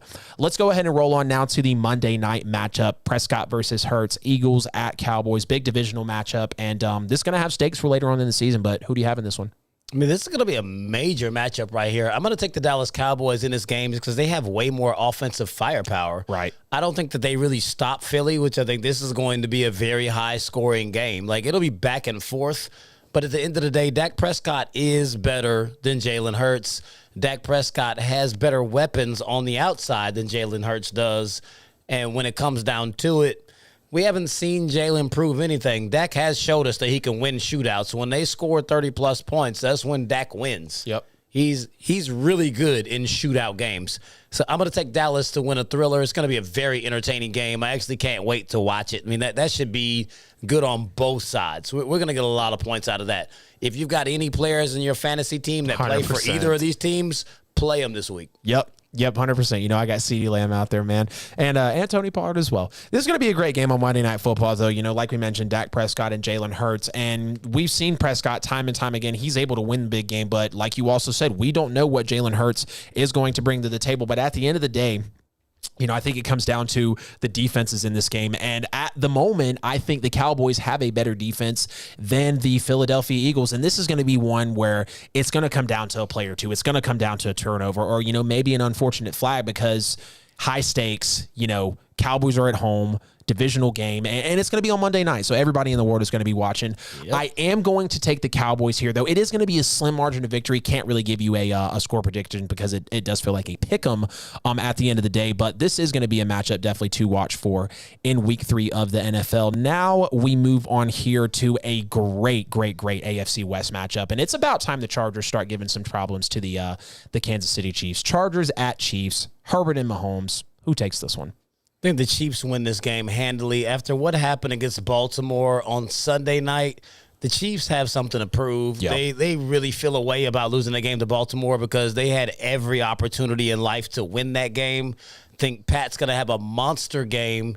The Chargers don't present anything on defense that'll bother the Chiefs. Right. When you see Dallas was able to have their way early, but Dallas is nowhere as near as consistent as what the Chiefs are. The Chiefs are going to keep scoring, and they're going to run the score up. I don't see the Chargers even being in this game. This is going to be one of those where you're like, damn, I thought Justin Herbert came in last year, and he really actually posed a threat to the Chiefs. The Chiefs hadn't really seen him yet. What we're seeing this year is teams have a whole year worth of film on Justin Herbert, and it ain't that easy in your sophomore campaign because now they know your tendencies. They've seen you. They've got schemes to go against you, and he's not going to be successful in this. Yeah, I know what you mean there, man. Now, I do have the Chiefs winning this one. They're clearly just a better team than the Chargers. But if the Chargers were able to, you know, tighten up defensively with that talent that we know that they have and pull out a W over the Chiefs, like, it wouldn't surprise me. And I know Herbert is 1-1 against Mahomes, but Mahomes played in one didn't play in the second one. Like, well, we know how that matchup went, last week. He's 1-1 against the Chiefs, not against Mahomes. He's 0-1 against Pat. Right. Yeah, there you are right. 1-1 against the Chiefs and 0-1 against Mahomes. Totally correct. But again, high stakes matchup, battle for leverage in the division at this point. And, Herbert came into the NFL on a 5 minutes notice against the reigning champ and Super Bowl MVP. And now he gets a chance. He's got a full year under his belt. This is now going to be his second time playing Mahomes. And, basically with the same circumstances, except, they're healthy. He knows he's going to be out there. And I could see this one being a high scoring game just because, like you said, defense for the Chargers probably won't extremely trouble the Chiefs, but also on the flip side, I don't see the Chiefs really stopping the Chargers for any, extreme amount of time. I could see a shootout, but into which the Chiefs and Mahomes win this one, of course. Now, a sleeper game coming up on the schedule for the weekend watch. You have the Washington football team at the Buffalo Bills. Is Josh Allen going to get it together, man? What happens in this game? Earlier on, like before the season started, I actually had picked Washington to win this matchup against Buffalo because I thought Fitzmagic would still be in the midst of his magic, and he went down very early. But now we got a Taylor Heineke that's actually coming out, and he's playing extremely well. Yeah. I mean, he had a great game Thursday night against the Giants, which was the Giants. But Buffalo's defense really hasn't given you anything to write home about. I mean, they did have that monster win against Miami, but the score was not indicative to what we saw. Buffalo did not look nearly as good as the 35-0 that score suggested. I'm still taking Buffalo to win this game, but I think it'll be very tight. I would not bet $1 on that game because I wouldn't be surprised if Washington was to beat them. But since I do have to make a pick, I'm going to take the Buffalo Bills to win a very close game. I think Heineke has another good game, and he's probably going to solidify himself as the Washington football team's next quarterback. Yeah, Heineke definitely isn't looking bad, man. And, the one question I really asked myself in this Washington and Buffalo matchup is, what is wrong with Josh Allen? You spoke to it perfectly. 35-0 against the Bills, but Josh Allen didn't look good. Like, Josh Allen is completing 50% of his passes in the NFL right now, and he's falling back to the Josh Allen we knew before, so he's got to step up. He's got to make that major contract worth it because the Bills paid him really fast. And did he deserve the money? Yeah, about half and half. I mean, when you come out and just play one good season and then you're getting paid to the extent of a Mahomes, a Watson, what Lamar is going to get paid potentially, that speaks a lot. And when you're not performing and now you're against another smash mouth defense in Washington, you got to ask yourself, does Washington set the tone defensively? Are they going to be able to establish a Chase Young, a good front seven against Josh Allen? But I'm really surprised by this Washington offense so far, and I think they're going to be able to hang with the Bills in this matchup. I do have Buffalo pulling it out here, but if Washington did upset on the road, I wouldn't be surprised. You got to look at how the Bills have played, and we know about Washington's defense and their front seven. Last game here, we might as well call it Adam Lewis versus Famous Facts Fees, man. We got the Saints at the Patriots. Going to be a crazy game, and we're both excited to see it, man, but who do you have coming out victorious in this one? Oh, I've got the Patriots defense winning this. And you see, I was very specific about it. The Patriots defense will win this game. LASIK Winston will throw multiple interceptions in this game. And we'll get another game management game out of Mac Jones. He's not going to throw the ball more than 5 yards like he hasn't done for the last 2 weeks. They're going to run the ball a lot, clock control, handle the game on defense. Then the Patriots win this game. It'll be good just because we are fans of both teams, so we'll be very interested. To anyone who's not a fan, it's going to be a boring game. I can see it being like a 24-17, maybe a 21-17 Patriots win. It's going to be tight, but New England's going to pull it out, and it's going to be the defense that makes the play. 100%. As much, I have the Patriots winning as well. If the Patriots win, it'll be because of the defense. If the Saints win, it will be because of the defense. We know that these offenses are definitely behind the curve. But, the main reason I have confidence in the Patriots winning is, Belichick is probably going to expose not a rookie quarterback, but Jameis Winston right now is a fringe quarterback. We know he's talented, but can he truly run a team? Is he a winning guy? Does he have, the winning qualities of a quarterback? And, do the Patriots feast on that Saints banged up Saints defense? I think they do. Marshawn Lattimore and Chauncey Gardner-Johnson didn't play last week. That's two major positions. I think they're definitely feeling the absence of Trey Hendrickson now being in Cincinnati. So I do have the Patriots winning this one. But it could go either way, but the Patriots should take it being at home, clearly more talented than the Saints. And I think we'll see a Patriots victory here. Now, Mike Bell, I'm going to swing it to you, man, before we hit these week 3 predictions for the NFL season. Take us away, man. Tell us who pays these Bills for KBS and Petty Sports. Yes, ladies and gentlemen, everything here from Petty Sports, Wednesday night edition, 8 o'clock. It's brought to you by KINGZ Broadcasting Studios. You're tuned in to Famous Facts Feeds and Adam Lewis, like always, they're at the table doing what they do. You know what I'm saying? Thank you for joining tonight, everybody in the chat room. We see you over there on YouTube. You know what I'm saying? Thank you. Thank you for sharing the show. Like, follow, subscribe, hit those thumbs up, hit the emojis, all that good stuff. You know what I'm saying? The heart, the likes, you know, the funny. Call in 678-871-9602, 678-871-9602. Get at us on the hotline. Support black business, support black business, support black businesses. Cause we do. Go to them podcast platforms before I forget. Apple, Google, Spotify, iHeart, Roku on Boxcast. Check us out. We everywhere, man. We everywhere you want to be, or you should be. Back to the regular schedule program. You already know what time it is, ladies and gentlemen. Hopping into the NFL Week 3 picks. But Fees and I actually went head-to-head. Week 2, he goes 13-3. I'm 11-5. Best part is, though, we are in even 20 wins and 12 losses on the season. So you know the stakes are high in Week 3. Jump into the pot on the Facebook page. Comeback Week 2. Yeah, you did. 13-3. I was hot. I should have been 14-2 if the raggedy Giants hadn't jumped off sides. Yeah, and honestly, man, like you had some really good picks. When I saw that you were able to pick 13 games correctly, I was like, yeah, Fees was he was definitely on his stuff this week. And, you know, like picking the Titans, that's big. Who else did you pick that kind of gave you that edge there? There was a couple picks that we had to. Yeah, you had Carolina, of course. Everybody picked the Saints, and I don't understand why. Horrible, man. Horrible. But all right, let's get into the Week 3 predictions. We got about 20 minutes on the show here. So Carolina at Houston, who is plus 7.5. Houston plus 7.5 here, underdogs. Who's got this one? Oh, absolutely, Carolina. I mean, Houston has actually looked like a very formidable football team, but I think what you'll see tomorrow night is Houston hasn't really played any good football teams. Right. I mean, they came out and they kind of surprised Cleveland, and when Cleveland figured out what was going on, they fixed it. Yep. So, I mean, that game turned very quickly, and they still ended up winning the game by 10 points. I don't think Carolina will be surprised at all. They can see after 2 weeks that Tyrod Taylor is not to be scoffed at, and they have to approach this game like they would any other week, and Carolina is going to come out and roll.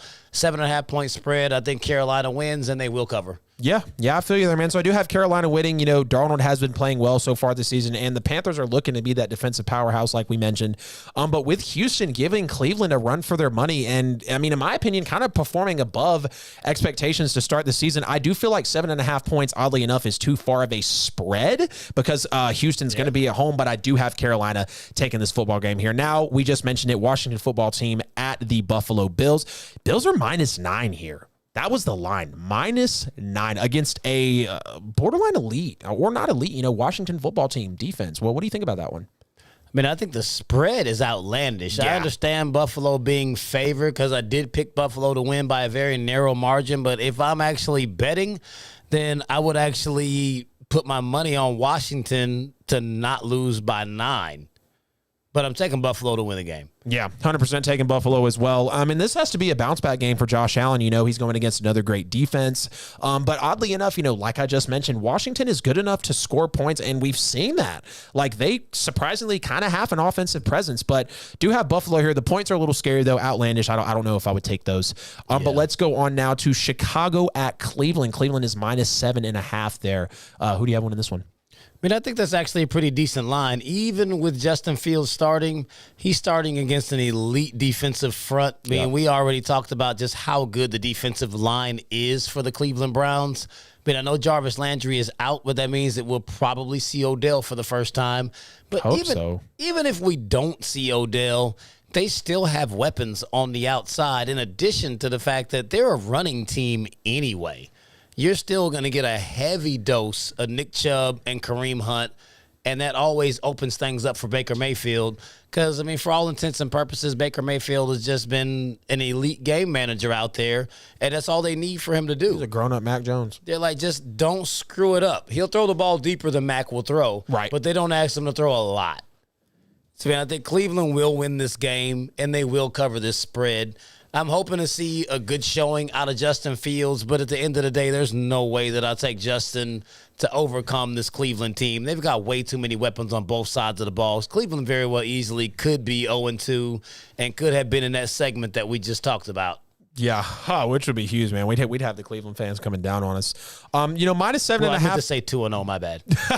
They should have beat the Chiefs. Yeah. Now minus 7.5 for the Browns, which is the opening line here. I do think they win by 10 plus. There's no question that the front seven is definitely going to give Justin Fields problems. I mentioned it earlier. Not too much to say here. I think Justin Fields will struggle against a fairly good defense. Maybe a play or two, or some slight flashes, but this should be an easy win here for Cleveland. Now we go to Baltimore at Detroit, and Detroit is +9 in this one, so they're giving Baltimore a lot of points in this one. But it's I don't know. I know Detroit has been out there trying to put up points, and we've seen it from Goff. So tell me about this one though. I'll definitely take Baltimore to win the game, but I'm scared of those points. I would not bet Baltimore because they run the ball a lot, yes. And their defense has been spotty. I mean, you saw how many points they gave up to the Raiders, and I was about to call them Oakland, but you see how many points they gave up to Vegas. I can see Detroit actually putting up a fight. They've been in all the games that they've played. Yeah. So for them to lose by +9, I mean, like, if you think Baltimore is going to win by 10, you're probably from the DMV. They're going to win the game, but no, like don't bet Baltimore to cover that spread. They're not going to do that. Yeah. Goff is going to put up numbers again, and they'll be in the game, but they'll lose the game. Exactly. And I know people want to say that this is going to be a blowout and, they should run all over him. But I feel like right now, Goff is making the Rams kind of look a little suspect in the Stafford trade because we've talked about it a lot. And I think we're going to hit the show with this segment eventually. There's not a major difference between Stafford and Goff. I mean, they're damn near playing the same way. Numbers, play style. Like, yeah, the Lions are 0-2. But if we're talking about just quarterback play, like, Goff doesn't look terrible. And I can see Detroit coming out on offense, kind of turning some heads and maybe jumping out to a little lead like they did on the Packers. I don't take Baltimore to cover that spread because 9 points, like you said, that's just a lot of points to bet considering how both of these teams have been playing. But I do have Baltimore taking the W here. Now we move on to Indianapolis at Tennessee. And, it's crazy how a couple of instances can just swing a game immediately in another team's direction. But do you have the Titans or the Colts pulling this one out? I'm going to take Tennessee, and I think they will cover. Tennessee has been a lot more consistent than Indianapolis. I mean, what we've seen out of the quarterback play, I mean, what Carson Wentz is out with 2 sprained ankles, like he's extra ridiculous for that. That's Jesus not Christ. Even normal. So, I mean, what are we going to get Jacob Eason starting? Like that, it's going to be really bad for Indy. As good as their team is from all the skill positions outside of quarterback and what they look like on defense, this is going to be a game where Tennessee is just going to take over. If they stack the box and try to stop Derrick Henry, we'll finally get another, like one of those huge games out of Julio and A.J. Brown because they just don't have enough to stop this team on both sides and them not actually putting up points. Yeah. They might not even run the score up, but they'll still cover that spread. Yeah. The spread is only 5. Yeah. I mean, they could easily win this game like 24-6. More than cover that spread for sure. Yeah, like it could be one of those kind of games. Yeah. Yeah, oh, wow. They just completely shut them down. Yeah, just run the clock out. Absolutely take Indianapolis, take the Colts out of the game. The Titans are feeling hot. Colts have struggled to open the season. They've underperformed majorly with that defense and the offensive line. Wentz is possibly out. Titans just walked down Seattle on the road, so the Titans are feeling confident. -5 for the Titans, so that does feel like a comfortable spread. I do think the Titans take home the victory here. Now we have New Orleans at New England. New England is -3. We kind of chopped this one up, but let's get another pick here. Tell me what you think about it. Oh, say New England -3, definitely taking that. Just like I told you, like between one of my score picks, like the worst one I have is New England 21-17, still covering the 3-point spread. I think they will cover it just because they have too much defense. Quarterback is very safe, so you can be pretty much rest assured that they won't turn the ball over. They're just going to leave New Orleans to make mistakes, and they'll try to capitalize off of those. So the game will be fairly close, but they will cover that 3-point spread. Yeah, I got to agree with you there as well. And the Saints are coming off a major embarrassment on the road against Carolina. Nothing went right for them. The Saints had 128 total yards in that Panthers game. It was absolutely horrible. And New England just dismantled the Jets, doing what they did to Zach Wilson. Saints are banged up defensively. And the Patriots are clearly more talented here, like I mentioned. This could be a potential game of the week if the Saints decide to trouble Mac Jones, but I don't really see that happening. The Patriots are clearly the better team here. So I will take New England with the win, absolutely. Now we have Atlanta at the New York Giants. Your boys. What do you mean? Your favorite. What do you mean? The Chargers. Oh, did I? Are they down here?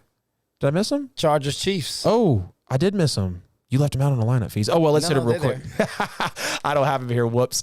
But yeah, so we'll go ahead and hit the Chargers at the Chiefs. Tell me who you got in this one. Definitely taking the Chiefs. 6.5-point spread. I think they'll cover it just because you're going to get an angry Chiefs team. Yeah. I think their offense is going to come out roaring. They're going to take a big lead and then just cruise to victory. They'll easily cover the 6.5-point spreads. As I told you, I got them winning by at least 2 touchdowns. Could be more than that. But, yeah, Chiefs are going to roll. Yeah, we're in pretty same agreements on here. Chiefs will win this one. Clearly the better team, than the LA Chargers. And, Herbert could come out and have a good game, have a good, divisional showdown. But, like I said, Chiefs are clearly better coaching, better offense, and they're just more experienced. They're more made for this type of moment.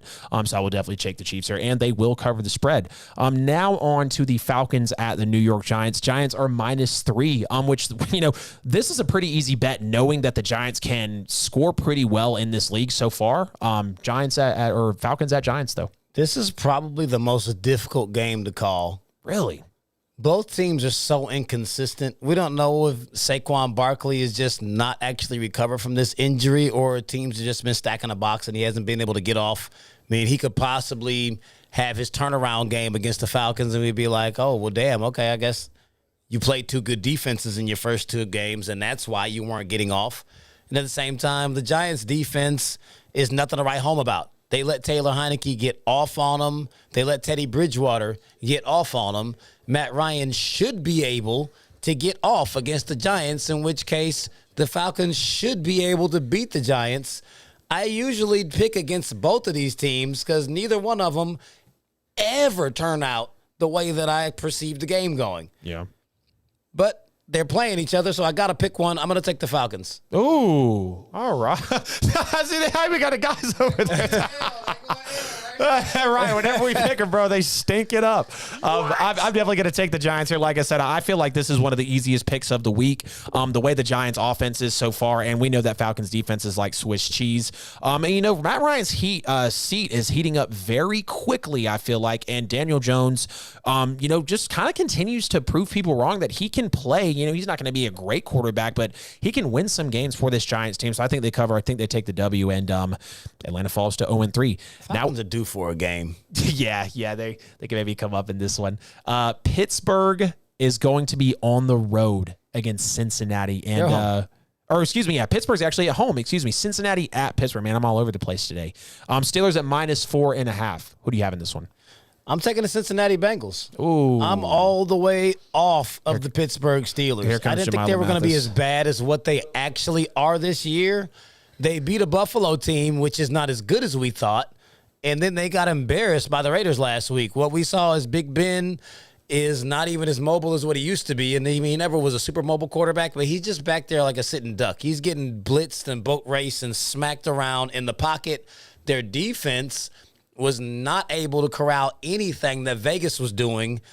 The Cincinnati Bengals actually have a very formidable offense. Joe Burrow is not afraid to sling that ball. They have good wide receivers. Joe Mixon is a very good running back. And they beat Pittsburgh last year with a backup quarterback and backup running back. With a healthy Joe Burrow and healthy Joe Mixon and a lot of confidence coming into this week, they're not scared of Pittsburgh. They don't care about the logo on their helmets. They're going to go into Pittsburgh, and they're going to beat them. Yeah, I could definitely see that happening, big divisional matchup. And, people don't realize that the Bengals do have an offense that can kind of sneak up on you there. Joe Burrow and Jamar Chase definitely growing that relationship over the first couple seasons of the week. But, Pittsburgh did just get held in check by Las Vegas, which shocked a lot of people around the NFL. And then Cincinnati is, still kind of trying to find their rhythm. But, we know, like I just mentioned, about Jamar Chase and Joe Burrow just being able to produce out there.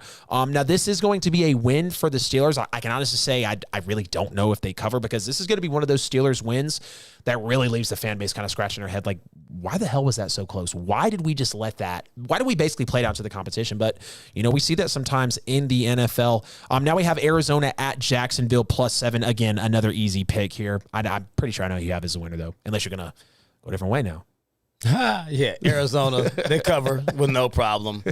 Kyler Murray is going to further his case to be an MVP race with this game because Jacksonville is terrible. Yep. So, I mean, this will be an easy win. This is like a bye week for Arizona.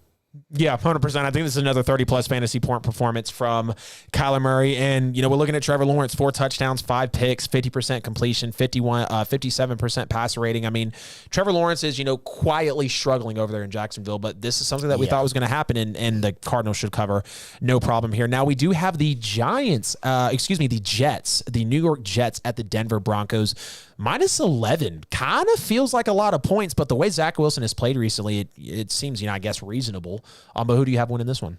I'm going to take the Denver Broncos, and they'll easily cover the spread because as much as I hate to admit it, Denver's offense actually look like it's much more in tune than what New England's is, and they actually have a very similar defense.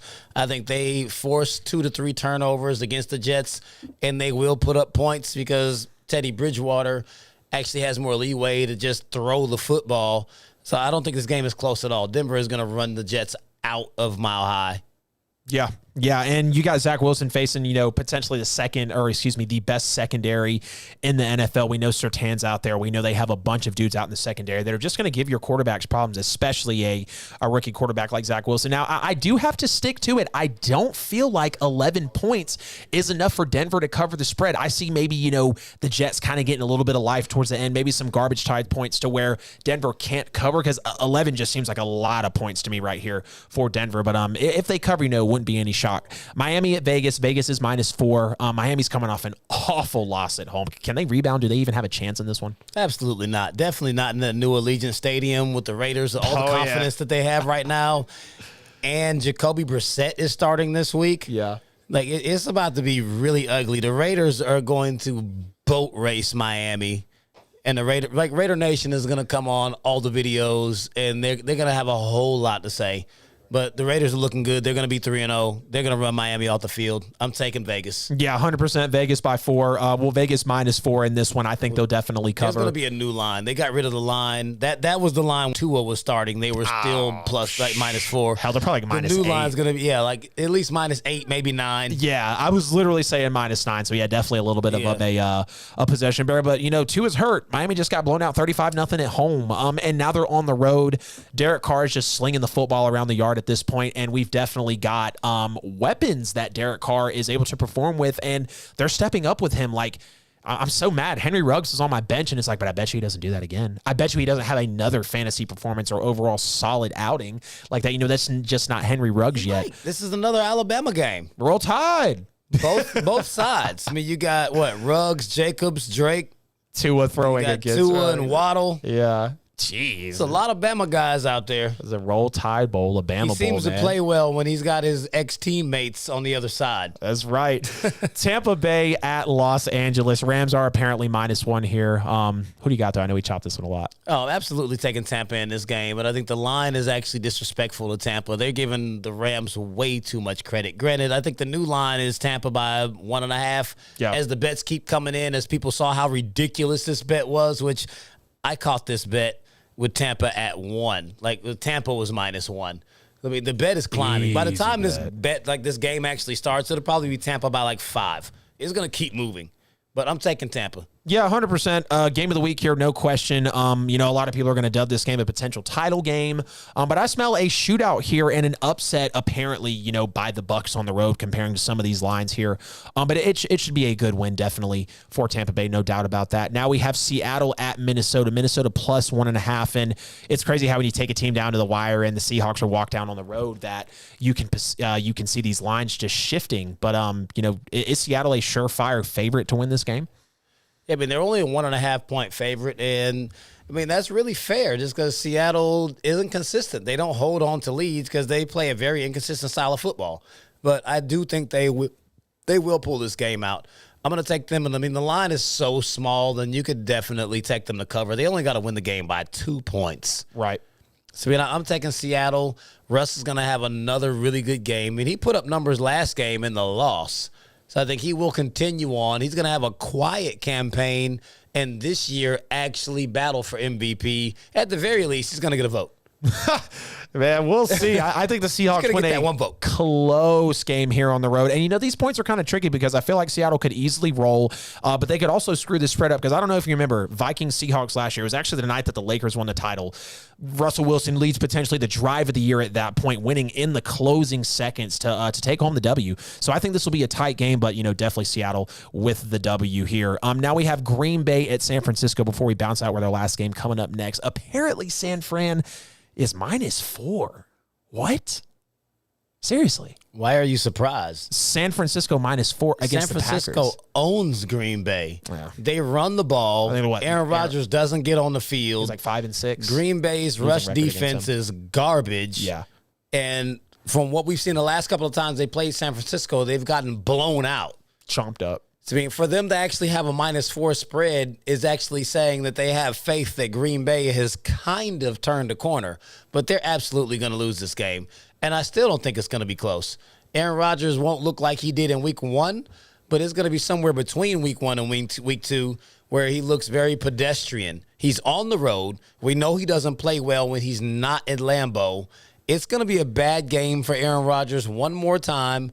Kyle Shanahan and the San Francisco defense and offense know what to do to stop Green Bay. I feel you, man. Now, I definitely do have Green Bay with an upset. And I know this is 3 straight games. Green Bay's on the road against San Francisco, but I just don't think San Francisco really has the firepower to hang with Green Bay, and I have Green Bay upsetting here. I know we got to bounce, man. We only got a few seconds, but last game is Philadelphia at Dallas. We already chopped it, but tell me who you got as your winner. Yeah, I'm taking Dallas. Spread is 3.5. I'm not sure if they're going to cover that, but if I had to bet on it, I would actually take Dallas to cover the spread. 3.5 isn't that big. I think they will take it on maybe like a late game touchdown. Right. Yeah, 3.5, definitely good spread, like we just mentioned for Dallas. And this defense is going to step up. I think the defense of Dallas will win the game, and Dak Prescott will have a game as always. But that's going to wrap it up for tonight's show. Week 3 picks and spreads are in. We got the weekend watch out. Appreciate everyone, as always, tuning in.